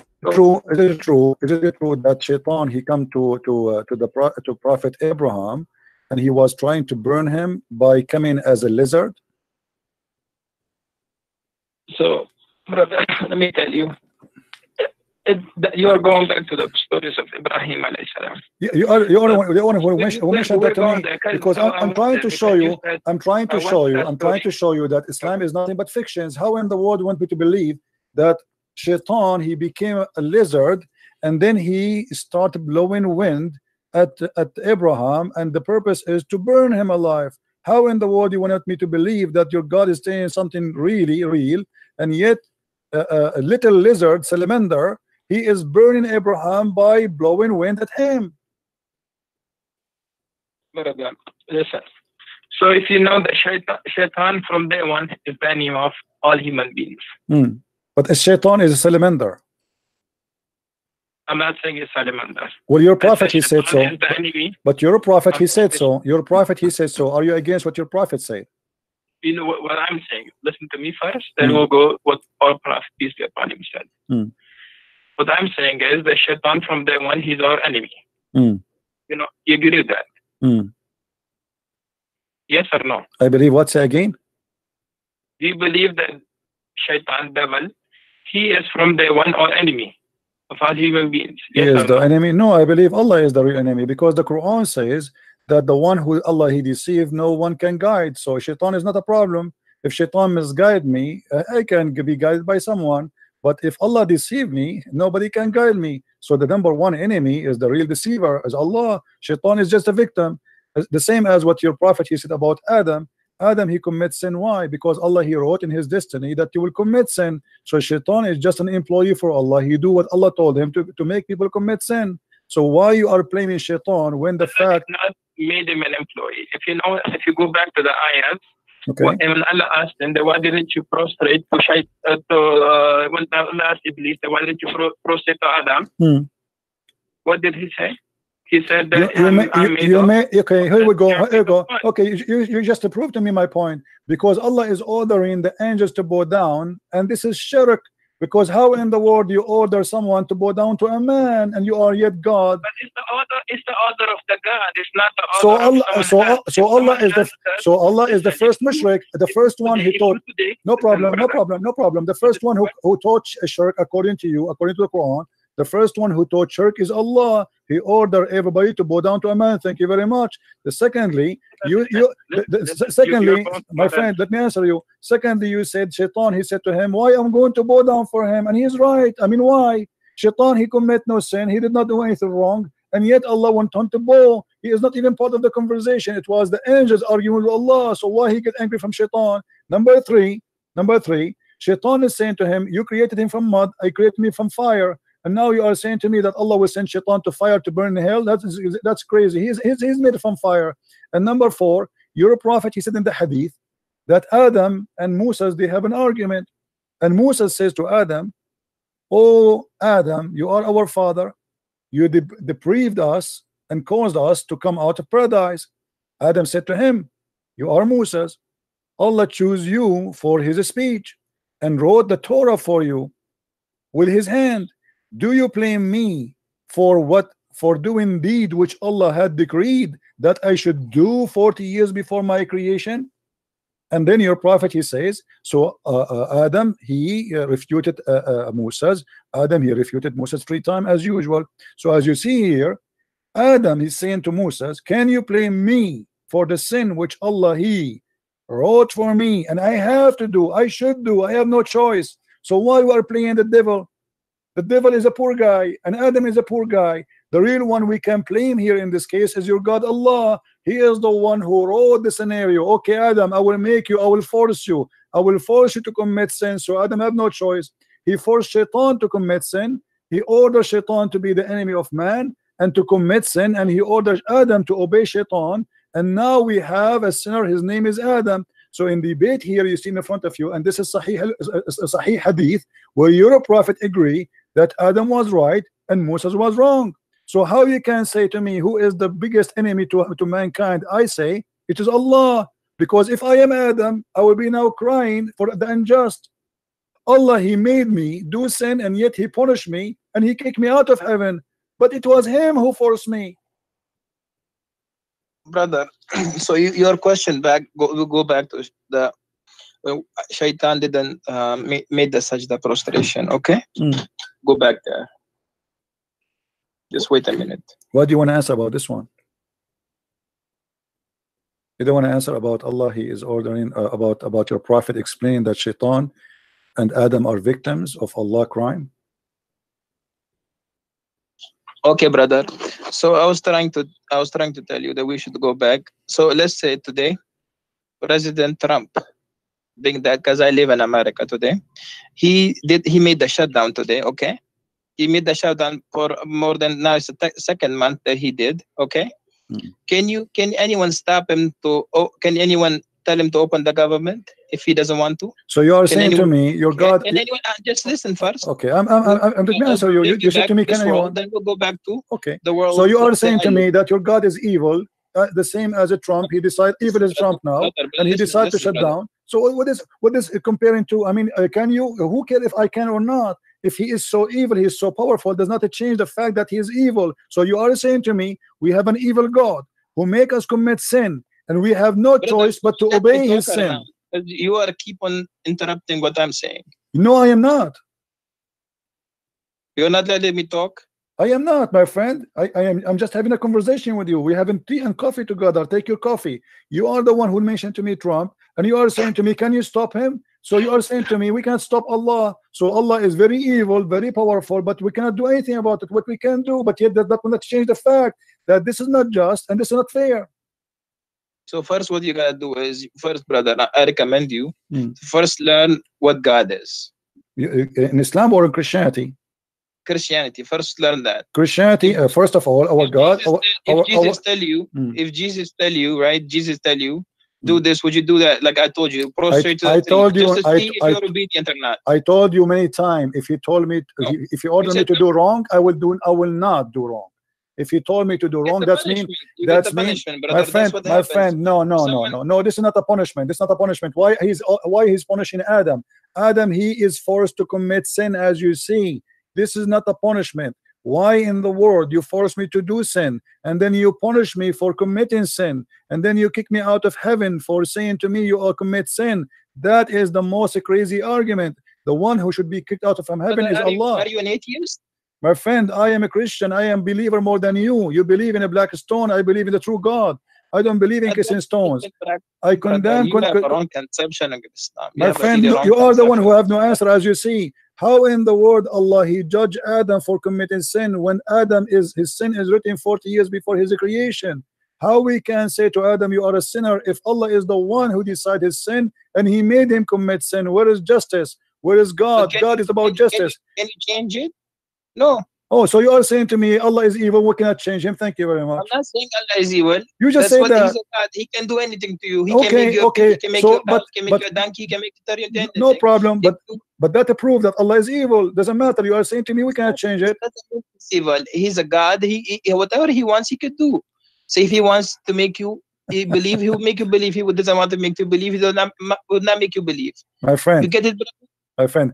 Can I have your you are a sheikh in which mosque? And maybe if I stop in New York one day, I can pay you a visit if you don't mind. Okay, brother. So come to Astoria. Astoria. Can you give me the full name and the address in Skype? On my you are a nice person, I have to admit. You know, And I apologize if I am really too much tough on you, but I have to say the truth, and the truth have to be as it is. But as you see, my friend, your explanation to God that because he is so powerful, so he can make us commit sin and then he will punish us for doing sin, which he made us do, that is not God. God is about justice. Isn't it you Muslims, you call your God Al-Adil? Al-Adil means the just. How he can be called such a name after this? To call somebody Adil, you have to be just. Brother, listen to me, brother. If you really look into it, that what is God first, right? God is someone who created you, right? Yes. Who created us from dust. If God created him from dust, and he now ordered you to do this and do that, would you follow it or not? You said no, you will not follow it. I told you. You see, yeah, God, he gave us.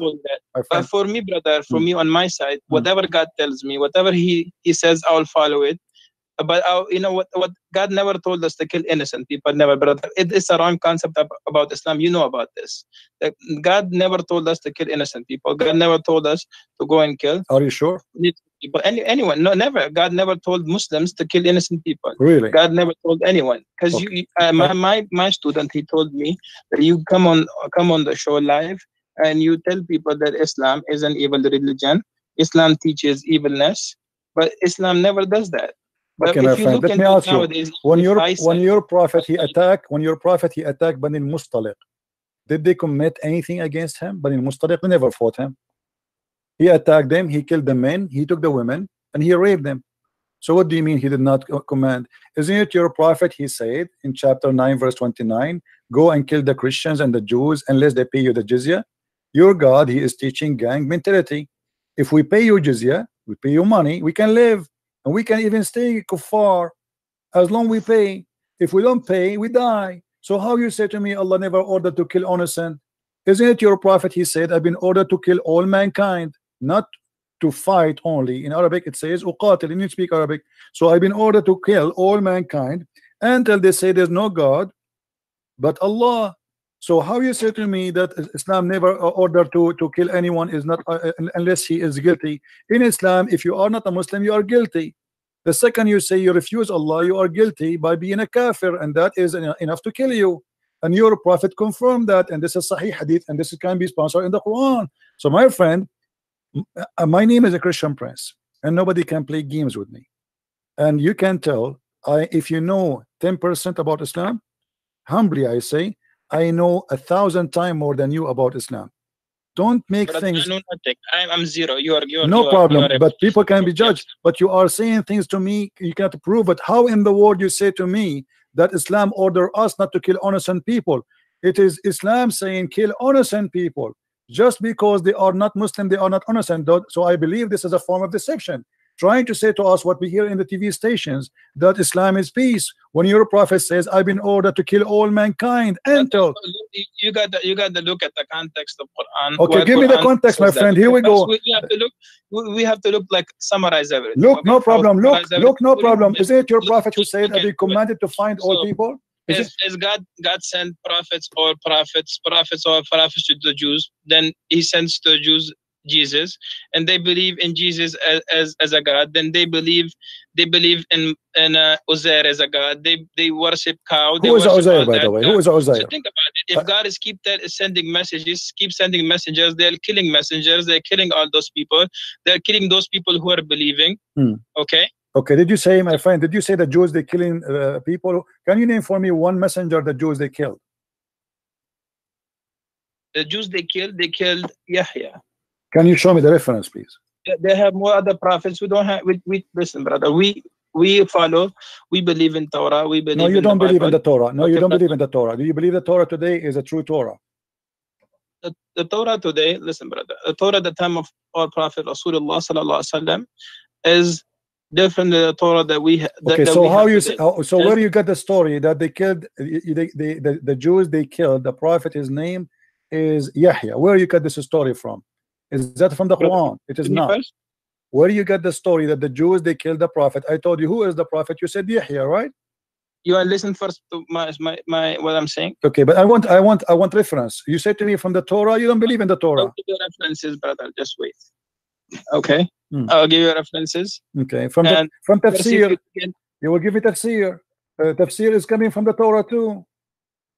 Okay, brother. If as I told you that God keeps sending messengers to the humanity to guide them, but what they would do is they will kill all those messengers. Okay, I have a smaller question for you before you go. Maybe you are tired. Let me ask you. You just said that the Jews, they killed many prophets. Is that correct? Of course, brother. Okay. Why they could not kill Jesus? Why Allah decided to save Jesus only, but not the rest? As long as they are prophet, and the Quran says we don't differentiate between prophets. So how come the Jews, even they killed Muhammad, they killed him by poison? So Muhammad died by poison, and the Quran confirmed that some you called impostor, liars, and some you slay. But yet we see that Allah decided only to save Jesus. Do you have an explanation for this? Why and only Jesus will be saved when your prophet, he was killed by poison? Okay, brother, listen first. My mic? Yes, go ahead. Okay, brother. Okay, brother, if you really look into this, right? If you look that at the time when they were about to kill Jesus, right? And according to the beliefs of Christian, if someone dies on the cross, what is he? If he die, no, if he die in the cross and he is guilty, he's a criminal, he will be cursed. If you are a criminal, because everyone who dies in the cross will be cursed, right? If he is a criminal, because if you die in the cross, my friend. They were putting. My friend, because they were trying to humiliate. No, this is not the reason. The cross is a punishment of the Roman, and the Bible says whoever killed in the cross, because usually only criminals who commit big crimes, they are putting them in the cross. So whoever die in the wood crucified, he is cursed before he's a criminal. But Jesus commit no crime, as you know. So now we ask you, why Allah decide to save Jesus, but he don't decide to save Muhammad? As you see in Sahih al-Bukhari, your prophet, he said that he died by poison which he ate in Khaybar, and he said that the poison I ate is cutting my aorta, and then right away after that he died, and he keep repeating that many times. So proven to us from your Islamic source, Muhammad died by poison. Jesus, according to Muslims, he was saved by Allah. The question is very simple. Why Allah saved Jesus, but he don't want to save Muhammad? So if you know, brother, that Jesus, at that time when they were trying to crucify him, God took him up to the heavens. Okay? What? Sorry, say again what? I did not get you. What? So God took him to the heavens when they were trying to crucify Jesus. Okay, why Allah did not take Muhammad to heaven? If you really know Bible, even if you go to your priests, right, they will tell you that there was a prophet, that God will tell each prophet that there's a prophet coming, my last prophet. Even if he comes in your time, you have to believe in him and you have to follow his teachings. And what does this have to do with my question? Agree? Why Allah did not save Muhammad? Agree? That Allah told every prophet that I will send a prophet, that will be my last prophet. If he comes in your time, you have to follow him. What last whatever prophet? Who was the last prophet? As I'm saying to you, that even in Bible, is even in Torah, okay, that God told that there will be a messenger, the servant of Allah will come to you. The Bible says that. The seals of the prophethood. I don't know. I just learned this from you. I never even saw the word Allah in the Bible. What are you talking about? And how Muhammad can be the messenger of God, yet the Quran says, look like my friend, you do not know your religion. Isn't it the Quran says we never send a messenger unless he speak the language of the people? So in order for Muhammad to be a messenger to the Jews, he have to speak the language of the Jews, and he have to be one of them. And this will be a contradiction for the Quran. Look like you Muslims, you don't respect the Quran and you make fun of Allah's words. In chapter 14, verse number 4 says, we send not a messenger except to teach in the language of his own people. So in order for Muhammad to be a messenger for the Jews and for the Christians from different ethnic group, he have to be from the people, speaking the tongue of the people. So how you explain that to me? So you are contradicting yourself, contradicting your religion, and you are showing no respect to the book of Allah. Brother, I show all my respect to the book of Allah, brother. So why you are saying that to me? How Muhammad can be a messenger if the Quran is saying we never sent? We never sent, no exception. He never sent. That means that at the time of Musa alayhi salam. No, my friend, this is not in the time of Musa. This verse came in the time of Muhammad. okay, they come in the time of Muhammad, but God is talking about that we sent messengers to the people in their own language. Oh, correct. So Muhammad, he was sent, but we never Muhammad sent. was sent to the Arabian people. Over there were Jewish people and there were Christian people over there too. But no, but they are not from the people. They are not Arab. The Jewish, they are refugee. So we never send. So what the Quran confirming here, and even the Quran says we send you to we send the Quran in Arabic, so you can warn the people of the town of Mecca and what is around it. Correct. So the Quran confirmed that this is only for the people in Mecca and around it only, and those who speak the language. So how Muhammad can be a messenger mentioned in the Bible, that is different story, which is fabricated by the Muslims because they are looking for any proof that Muhammad is a prophet. But as you see, Muhammad cannot be a prophet of God for a very simple reason. You should not kiss stones, you should not go around the stones, you should not believe in the holy stones, and you should not be a pagan. And Muhammad, everything he taught you about the Safa al-Marwa. Safa al-Marwa is nothing but a man and a woman, they have sex together, as you see in the screen. And the pagan, they believe that Allah, he struck them and he made them two idols. And this is the book of Asbab al-Nuzul, the same book we read it from before. You're a scholar, so your scholar is teaching that there is two idols, they were there and they were worshipped by the Arab pagan. And this is why the Muslim, after they joined Islam, they thought Muhammad will change this. This is why it says we refuse to perform as-Safa al-Marwa. And then Muhammad, because al-Ansar, they like to do as-Safa al-Marwa, so Muhammad, to make them happy, he says that the Safa al-Marwa, they are from the shrine of Allah. Read with me carefully. Ibn Malik said we dislike going between as-Safa and al-Marwa because they were the shrine of Quraysh. They are pagan of the pre-Islamic period, and we abandon them in Islam. Now, do the pagan of Quraysh believe in Abraham and the story you told me? No, this is fiction. That's what I'm telling you, brother. Okay. The people of every time, even if you look, go to the time of Musa alayhi salam, at that time, if you look, the people that are first following Musa alayhi salam when Musa alayhi salam was there. What Musa alayhi salam, those are pagan Arab. They have nothing to do with Musa. Right? Come on, my friend. Brother, I'm telling you something. You have to listen now. Okay, they were following the teaching of Musa, but when Musa alayhi salam left, what did the Jews do? They made their own idol, a cow, and they started worshiping the cow. Okay, brother. So when the Prophet left, what they do? They worship the cow. So if you go back to that time now, Prophet Isa, when he came, he spoke even as a baby that I'm Abdullah. I'm the servant of Allah. I'm the servant of God. He said that, right? He said so that, when this is in at your that book, time, the people, because the Jews, they were accusing Maryam that she committed adultery, but she never committed adultery with anyone. But how the Jews will accuse Mary committed adultery if Mary, they were accusing Mary at that time because Mary was the daughter of Imran. She was. My friend, did you say that Mary is the daughter of Imran?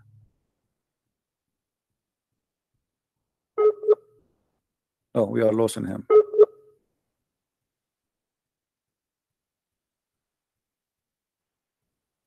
Hello?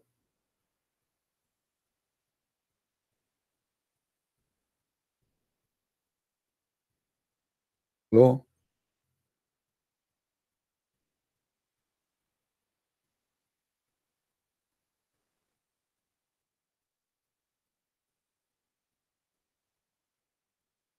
Yeah, look like we lost him.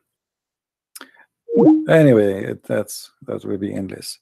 Guys, did you have fun? Did you have a good time?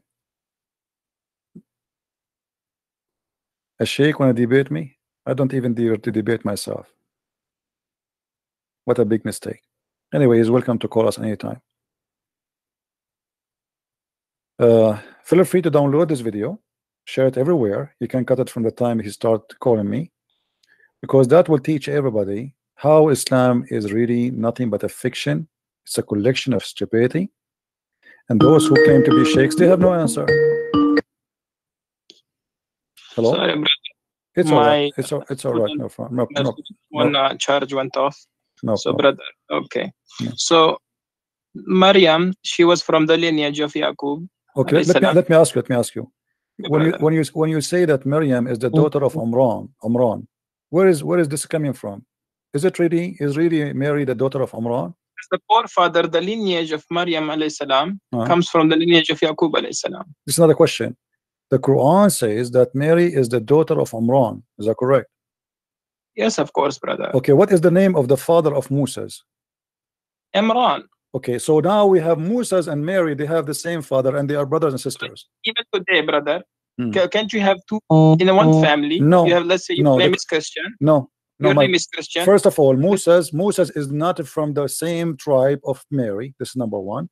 Secondly, I'm saying lineage. I'm not saying tribe, brother. No, saying lineage. Still lineage will not be the same, because at the end of the day they are from the same tribe. Secondly, the father of Mary, his name is not Umran. So why Muhammad he quote a wrong name? Simply because he thought that Maryam, the sister of Moses and the sister of Aaron, is the same Maryam is the sister of Moses, the mother of Jesus.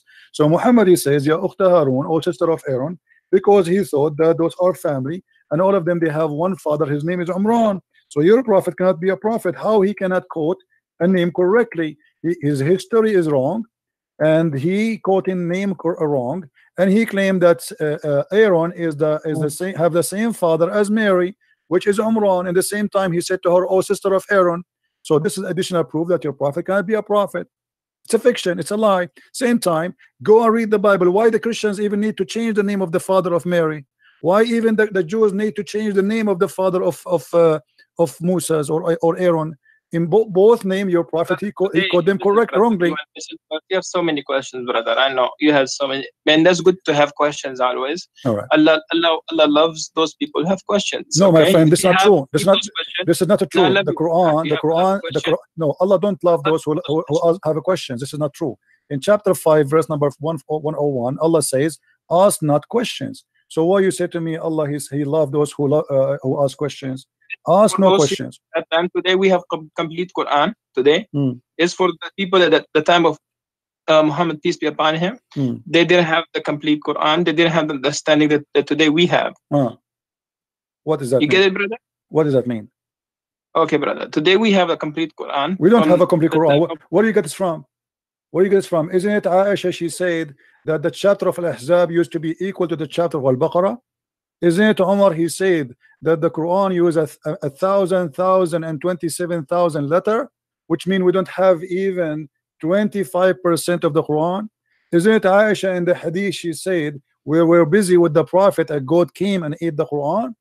I mean, you Muslims, you are copy paste. You say things to us, you yourself don't believe in it.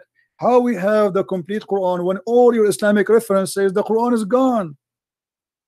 Brother, if you look at the hadith of Aisha, it says the goat came and ate the two verses, and that verses she kept for her memory. That was about stony ramal. Okay, tell me from your memory, please. The breast. That was about okay, tell me the breastfeeding for adult from your memory. As long as you said we keep it in the memory. I want you to recite for me the breast feeding for adult 10 time verse. Do you remember it? 10 time verse. Listen, brother. First, this there's nothing missing from the Quran, and Quran is completely complete. There's nothing wrong. My with friend, Quran. Do you memorize it? Do you memorize the breastfeeding for adult? We have to go back to Maryam. Okay. No. You see, before you go, I don't like to jump. You said to me we memorize it, nothing missing. Here, there's either me trying to play games with you, or you are trying to play games with me. How you say to me we memorize it, but you cannot recite it for me? Here we go. I'm asking you, can you please, friendly? I want to learn from you. I want you to be my teacher from today. Can you recite for me the breastfeeding for adult 10 times, which the goat ate it? You said yes, we memorize it. Okay, I want to hear it. Go ahead. The words of stone and breastfeeding an adult 10 times was revealed. Okay. And the paper was under me, my pillow, when Messenger of Allah died. Upon him, we were preoccupied with this, that, and the time sheep came and ate it. If you look, go a little bit down.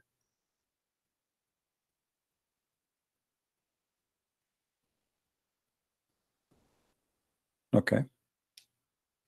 This is just a comment about the hadith. This is not, So anyway, so can you recite for me the breastfeed for adult verse, please? You said we memorize it. There's nothing is missing. There's no verses about that. That was something that she kept about for her memory. Okay. Really? What are you talking about? It says here, the verses of stoning and the breastfeeding was revealed. What do you mean there was no such a thing? It says was revealed. Do you see the verse of stoning and breastfeeding was revealed? So what do you mean there's no such a thing? Okay, brother. You have so many questions, and we need, if you know, the Quran is not a book that we just take it and we just read it and we just throw it there. You know, this is another we have question, my friend. This is another question. This is another question. Can you recite for me? Can you recite for me the breastfeeding for adult verses? Sorry, brother. Can you recite the verses for breastfeeding for adult 10 times? Adult 10 times. Can you recite the verse? There's no words for that. Okay, brother. Well, here it says that the verses was revealed. So are you accusing Aisha to be a liar, my friend? I'm not accusing Aisha, that she's a liar. So why you are saying there's no such a thing? Aisha, she said it's a verse and it was revealed, but yet you say there's no such a thing. So one of you is lying, either her or you. Okay, brother. I'll call you. What time you come live? Almost every day. Almost every day, my friend. Every day from what time to what time? You know, sometimes 3:30 New York time, sometime before. You know, you can subscribe to my channel and you will be able to follow me. Okay, brother. I'll tell my student to listen. To tell me. You are welcome, and I welcome you always. And I apologize again if I was harsh in some words with you. I don't mean to be harsh, but you have questions. I know you have questions about Islam, how it was revealed, why was Prophet Muhammad a prophet, why was Quran revealed, why was each verse revealed, why we have everything from the Bible and the Torah. You are saying this when you have so many why. So inshallah we'll answer all of your whys. Yes, but nobody can answer them, as you see. Until now you did not answer anything. And the last one you are trying not to answer. Why you don't? My friend, before you go, I understand you are going. You are going. You said no, because so you don't know the concept of God first. My friend, before you go, the last question I asked you, why you don't answer it? Why you are saying that Aisha, she said there is a breastfeeding revealed, and you are saying there's no such a thing? Why you don't? Why? Either you apologize from Aisha, not from me, because you are accusing Aisha that when she said the breastfeeding for adult 10 times was revealed. You know what revealed mean? It was inspiration. Either you apologize from Aisha or you say I don't agree with Aisha. Okay, brother. Let me see the hadith again. I'll try to look into this hadith. Okay, brother. Okay. And we'll try to talk again and again. So you will not answer me now. You will not answer me. Okay, I got it. Okay, no problem. All right, my friend. Thank you very much for calling. I will answer you. It's not that I can't answer you, because whenever I speak, you say why. When I try to answer, you say why. Then I answer, they say why. It's like you keep interrupting. Like you I'm have not interrupting. Here we go. I will keep my mouth shut for the coming 30 minutes if you want. Do you like to answer or not? I will answer you, brother. But one day. But right now, it's time for Isha Salah. Oh, okay. All right. Okay. Well, okay, brother. Okay, and I have to go to the masjid and pray Isha. All right. Take care, my friend. And thank you for calling. Thank you so much. You're welcome.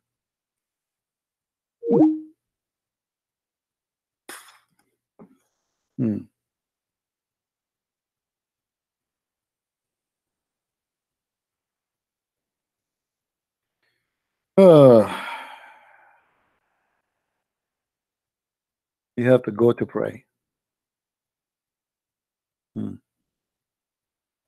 Did he say you have to pray for Aisha? And he live in New York? But Aisha in New York at 6:32 p.m. Right?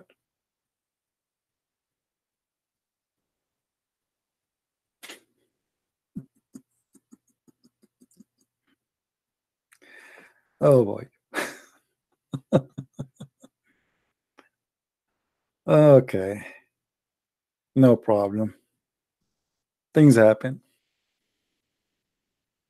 Things happen. Christians.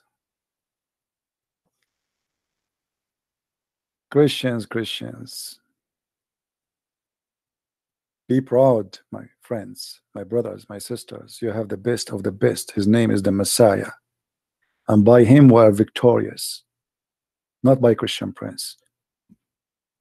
All right. Do you see how you have to enforce conversation with the Abdul? They are professional deceivers. He keep jumping from a place to a place to a place. He think he can rest. It's like somebody, he step in the barbecue and the fire is all over, and he think if he jump from here to there is going to be less fire. It doesn't matter where you go. Bad boys, bad boys. What are you gonna do? What you gonna do when I come to you? Learn, my friend, how to enforce a conversation. They never answer. Look how we started, look where we end. They never answer. We will answer you, inshallah. Inshallah. Now, I'm going to open my Skype for the Abdul who like to call us. Inshallah, they can answer us. We will give them 15 minutes from now to receive a Muslim call for any Abdul like to call. Only Abdul, please. This Abdul is giving me his phone number. I don't call phone number, my friend. Let us see first if he's a Muslim.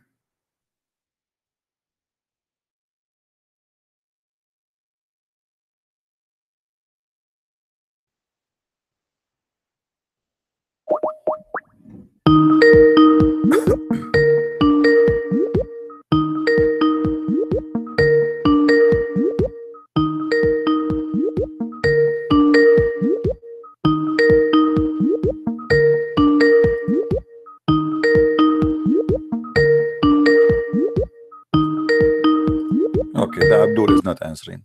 Call me. Call me, Abdul, if you feel like you want to call. The book of Enoch, the one I was talking about in the debate, it's a fabricated book. It's not the one in the Bible. So don't be misunderstood. That's why I mentioned the 21 angels. You can search right now in Google for the fabricated book of Enoch. All right, that is not what is in the Bible. So I was saying to him, this is why I mentioned that in the book of Enoch there is a 21 angel. Listen carefully. We are not mentioning the Bible. We are mentioning another book. It's called the book of Enoch, which is full of fictions. All right.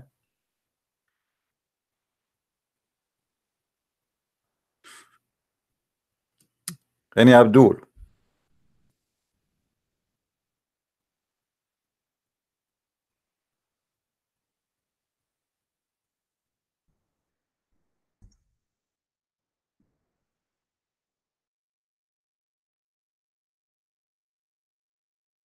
Anyone?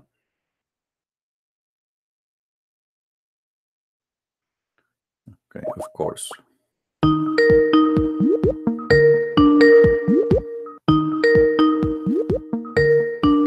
Answer, Abdul.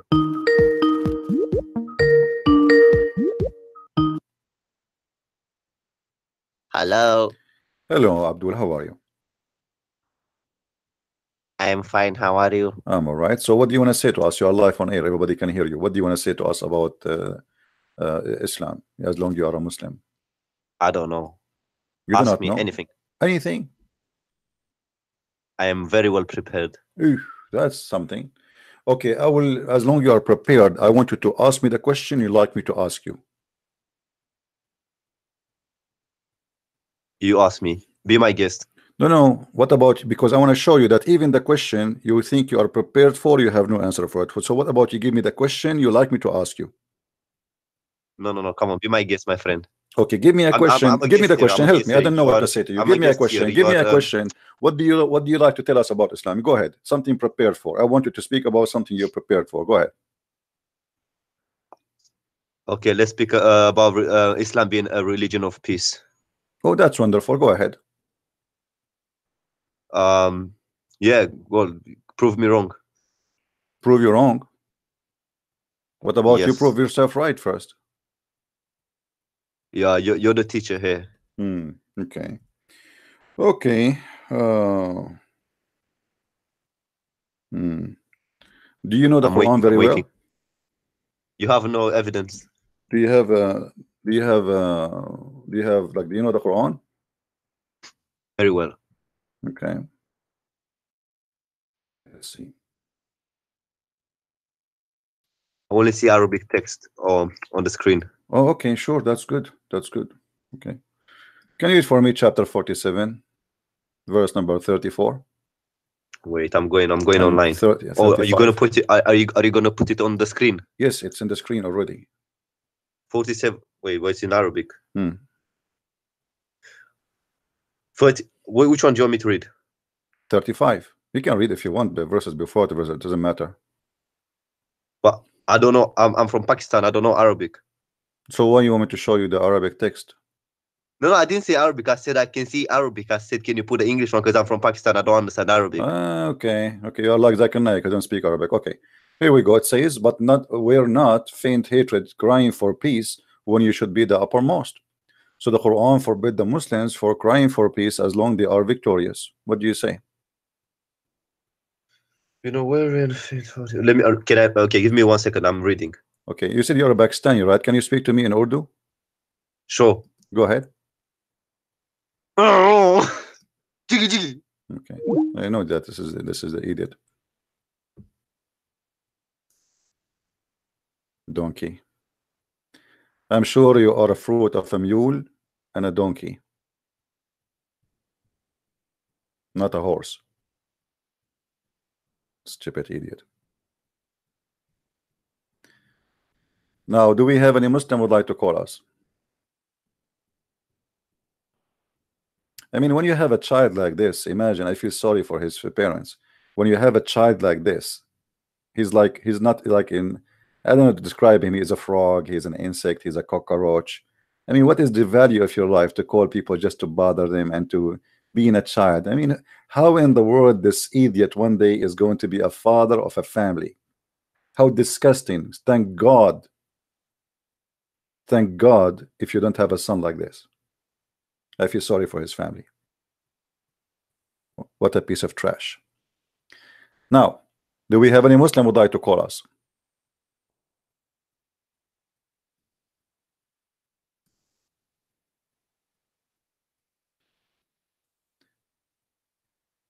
Cry not for peace when you are the uppermost.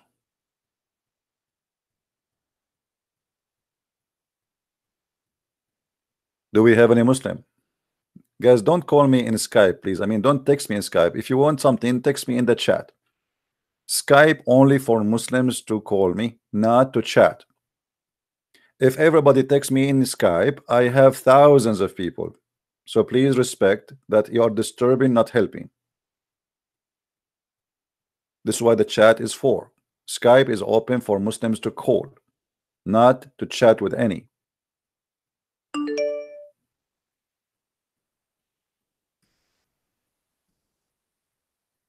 And don't call me if you are a Muslim. Somebody, his name interfaith something, don't call me. You have to be a Muslim. I am not really interested to receive phone calls from Christians saying to me, thank you. I want Muslims.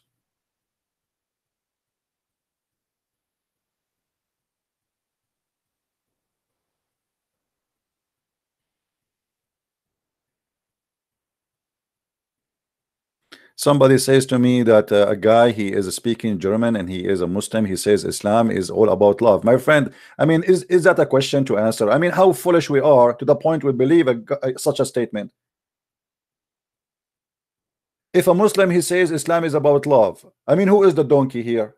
The one who said it or the one who believe it? Don't you see the news? Don't you watch videos? Don't you watch Muslims speaking about killing the infidels? And yet you say to me, a Muslim, he says Islam is all about love. Okay, believe him then. If all what happened in the world is not enough for you to prove that he is a liar, then you just go. I mean, what's wrong with the mind of a human being? So what if somebody says Islam is about love? I mean, who is the donkey here? He or the one who listen? Do you understand me? People, they can say whatever they want.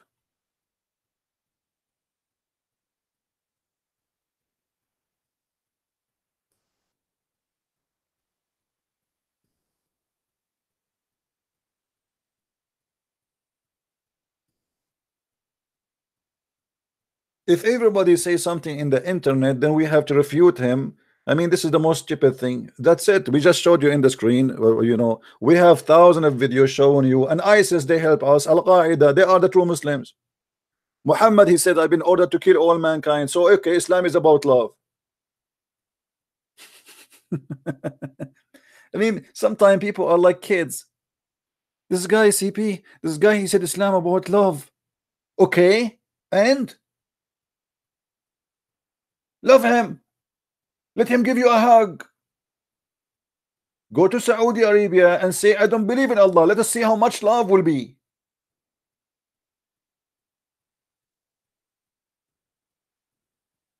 As long Islam is about love. Why somebody go to the embassy to get a paper for marriage, they chop him pieces? That's too much love. Why in Saudi Arabia, Emirat, Bahrain, Kuwait, Qatar, etc., they have an apostasy law and the punishment is death? Love, here we go. The guy, he don't love him. He don't want to be a Muslim. What love? The guy, he don't want to be like us. He want to be a gay. What we will do, we will throw him from the top of the... Okay, so either you say to me you are a liar, or you are saying to me I am stupid. Islam is all about love. Why if somebody, he says that I want to preach the gospel, we arrest him and we kill him? But Islam is about love. Why it's forbidden for somebody to celebrate the Christmas in Saudi Arabia, and if we do so, he will face death penalty? Islam is about love. What is missing to say to me that Santa Claus is a Muslim? And not only that, maybe Valentine himself, Saint Valentine as they call him, he himself is a Muslim. What love? They forbid even people celebrate. You know, go and search right now about Saint Valentine. Are we allowed, brother, to celebrate Saint Valentine, brother? For sure not. But Islam is about love. Okay, Islam is about love, but why we cannot celebrate love?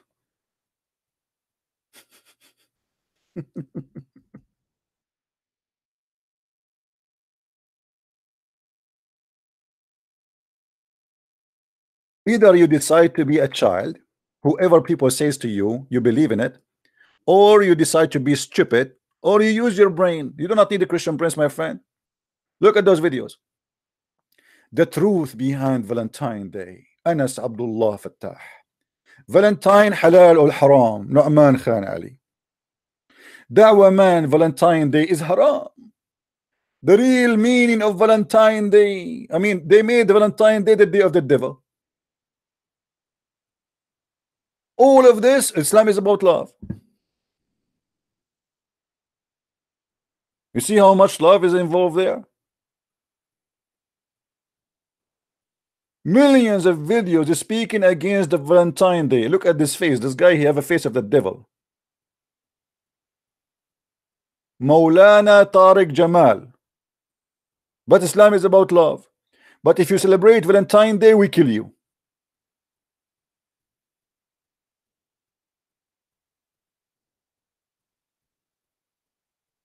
Islam is about love. But we are going to behead the one who installed the prophet. The one who said the prophet is a black, kill him, as the hadith says. Islam is about love. We love to kill.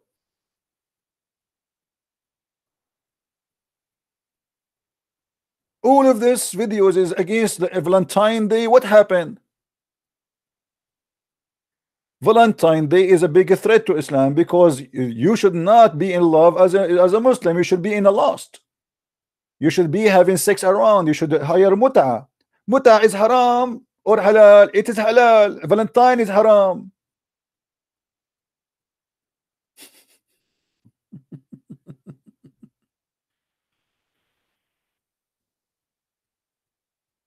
sometimes questions are very funny.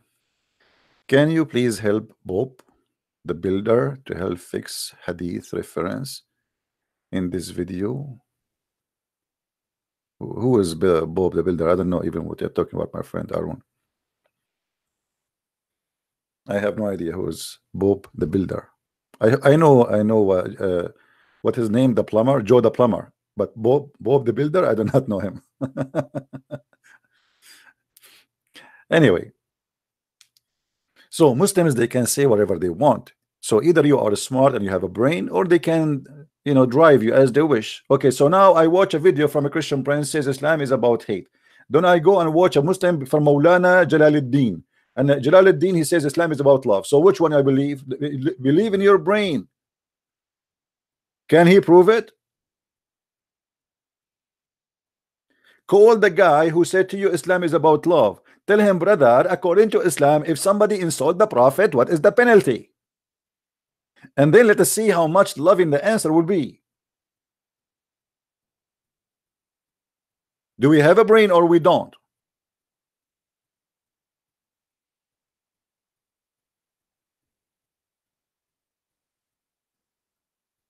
And the funny, they send me videos of like people from Germany supposedly trying to refute me. Like there's a guy, his name is Tarzan from Germany, Tarzan. So this guy, I make a video, he say Christian Prince is a liar. Christian Prince, he said that the Prophet, he stink. You stupid idiot, it's not me who said that, it's your scholars. And he say, and then he said to you, this hadith is weak. Even the weak hadith is accepted. And what weak? Weak because it's embarrassing. For you, it is weak because it's embarrassing, proving Muhammad to be a false prophet. You Muslims, you report that the Prophet, he stink, not me. The book is not a Christian book, it's not a Jewish book, it's a Muslim book. It's written there that the Prophet is stink. Now you are fighting who? Fighting me or fighting the Muslims? For you today, it's a shameful to say the Prophet was a stinky person. He died and he stink. So the only solution, anything will make Muhammad look bad, we say it's weak. You are the Islam is weak religion. Muhammad is weak. Allah is weak. The same as this sheikh who called me today, and he have no answer. Inshallah, we will answer you. It's a weak cult.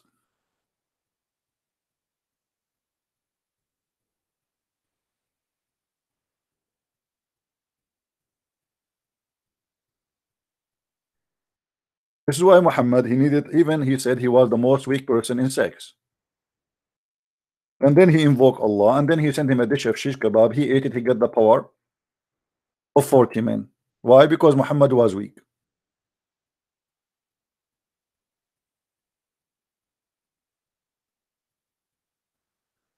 Do we have any Abdul?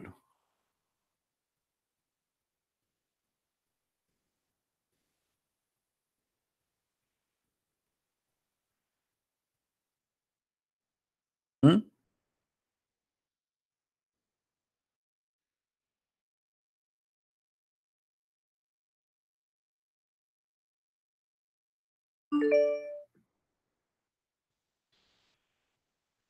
Don't call me if you are a Muslim. Look like people, they don't listen. I say only Muslim call me, and it doesn't matter what we say to them.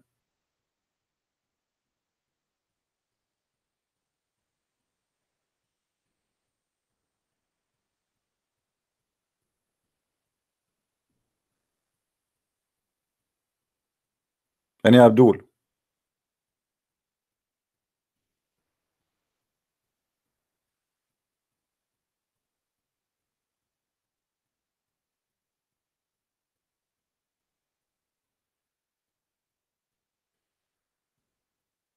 Anyone?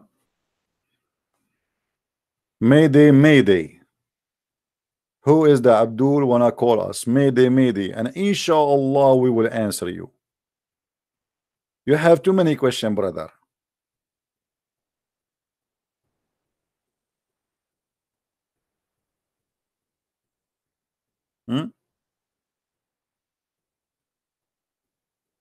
Anyone?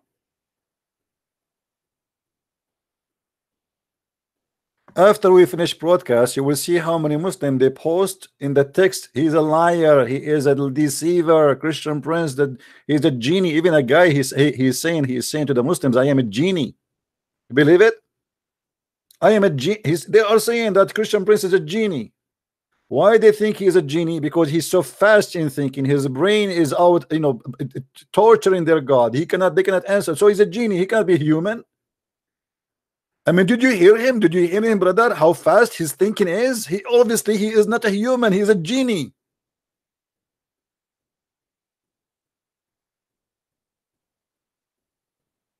There is a guy from Indonesia. He posted a website supposed to refute me, and they are calling me names. I was enjoying really the post from Indonesia. Indonesian people are going crazy because of me, you know, because a lot of Indonesian live in Islam, a lot watching my videos.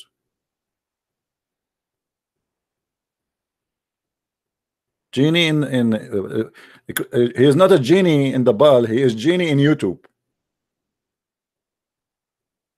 Yeah, you can get a 3 wish. One of them is to make your penis never go sleep.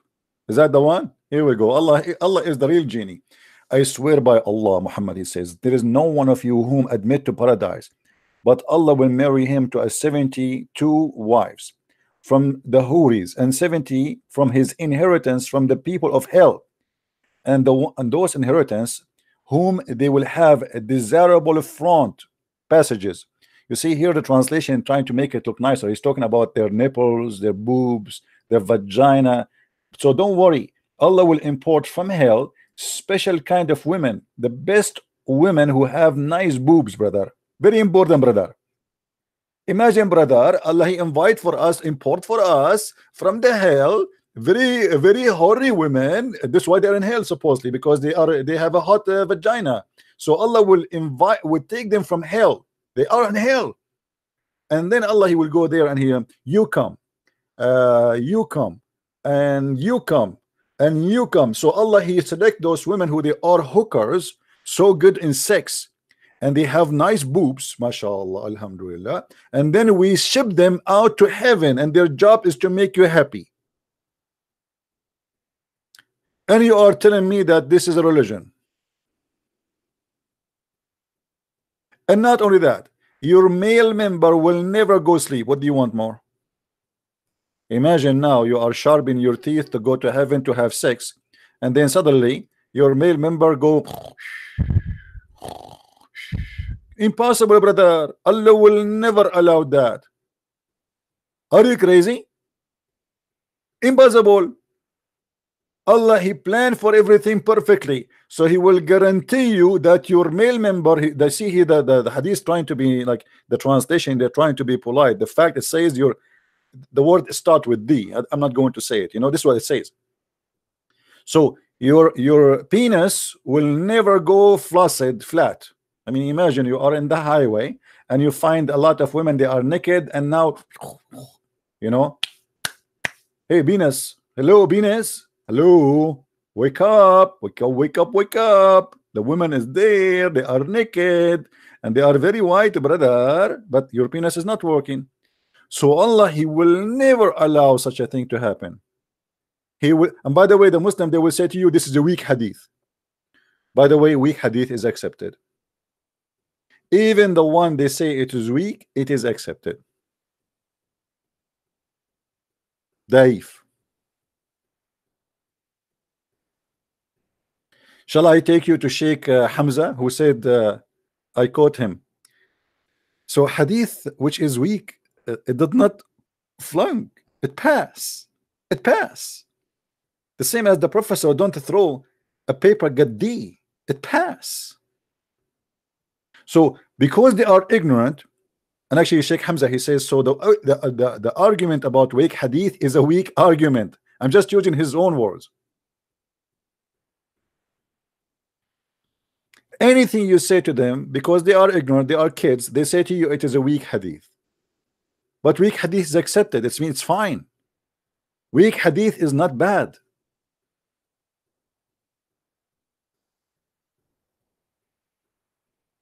Do we have any Abdul?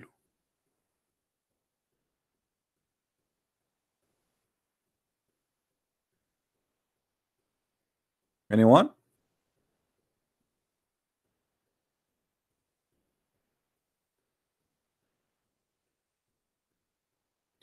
And as you see, we have a sheikh for how many, like all this time, he could not answer anything. And when we show him a Sahih hadith, Aisha, she said he denied. Did you notice what he did, this guy? He said there's no such a thing. It's called Arda'ul Kabir, to do breastfeeding for adult 10 times. But this is Sahih. The story is mentioned many times.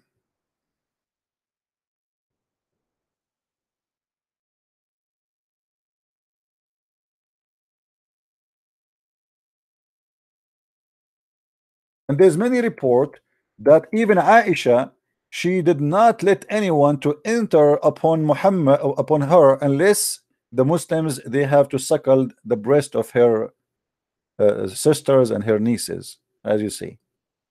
So anything is embarrassing, right away they say it is there's no such a thing. Here we go. This is Sahih Muslim. It's Sahih Muslim. It's even the name of the book is Sahih Muslim, which means correct Muslim.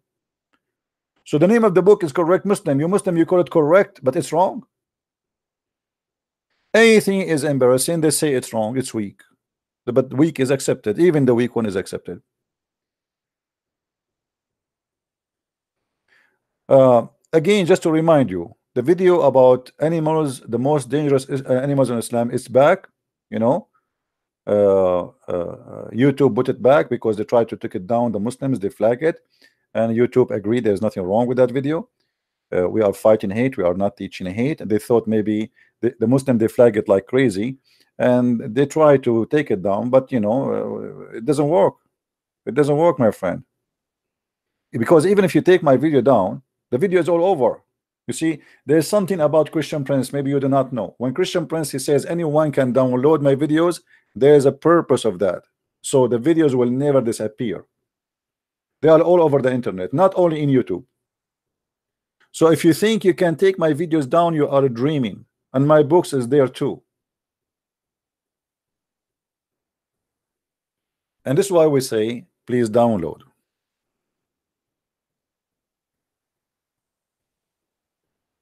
All right. Now, do we have any Muslim? Any Muslim? Any ustaz from Nigeria? Do we have any ustaz from Nigeria? I'm trying to read the text, suggesting next video. Oh, you know what? I forgot. Shaitan made me forget. Didn't I promise the guy from Australia to make a video about the Shia? I did, right? Correct. I did promise him to do a video about the Shia. Okay, so the coming video, guys, remind me next time. If I did not, if I you know, I don't know, because the topic took us to talk about this guy. He called me. Actually, I was planning to talk about the Shia, but then this guy, he called me the student of the Sheikh who was debating me, and he says Paul and etc. So I wanted to get him busted. Otherwise, actually, I was going to talk about the Shia. So remind me next time we go on air to talk about the Shia. The next episode will be only about Shia and the madness of stupidity and the teaching of Shia. Like you have this guy, what his name? Imam Tawhidi. Imam Tawhidi, he make fun of the Muslim Sunni books, but his books is full of poo-poo. I mean, it's like backed up to the point if you open it, it's going to be all over. It's like boing, boing, boing. It's like, I mean, how the Shia, they laugh at the Sunni, and how the Sunni, they laugh at the Shia. I have no idea. It sounds like both of them, they think each one of them have the back of a camel, but they do not really see what is in their back. You know? So, and remember, when we speak about the Shia, you will not believe what you will hear. Crazy, crazy stuff. You will lose your mind, brother. Now, I'm not going to stay longer here. I encourage all the Muslims to bring their sheikh to debate me. Today we heard how they cannot, and the sheikh, he promised me he will answer me, and we are waiting for him to answer and to call back. Maybe maybe now he is preparing himself and sharpening his teeth and taking some school class. This guy, he have a student. Imagine, he have a student. You're right. And he said to me, you need to sit down face to face with the scholar. And I said, aren't you the scholar? Face to face.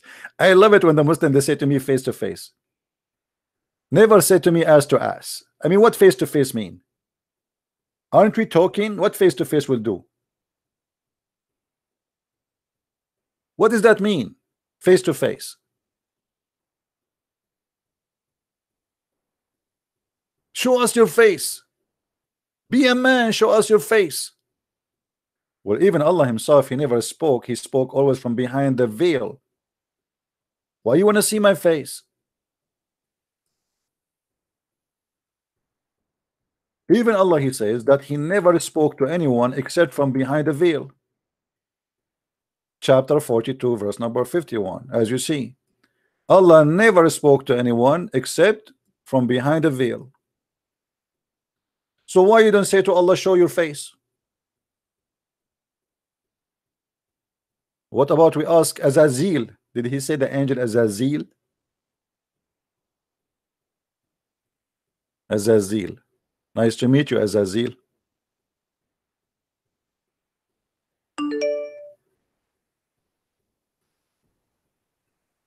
Don't call me unless you are a Muslim.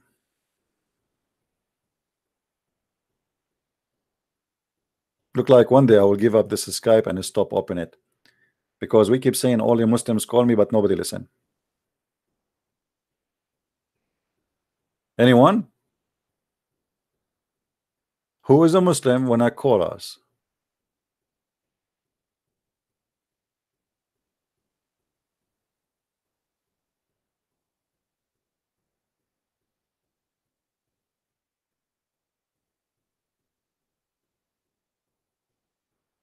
All right. Well, anyway, I want to say thank you guys for being here. Maybe today we have enough, and next time we go on air, if we go to tomorrow, let us hope tomorrow maybe we can make it. Then we will speak about the Shia as we promised. Bring your popcorn, and if you are a Shia sheikh, you can call me tomorrow. Feel free if you like to defend your Shia sect.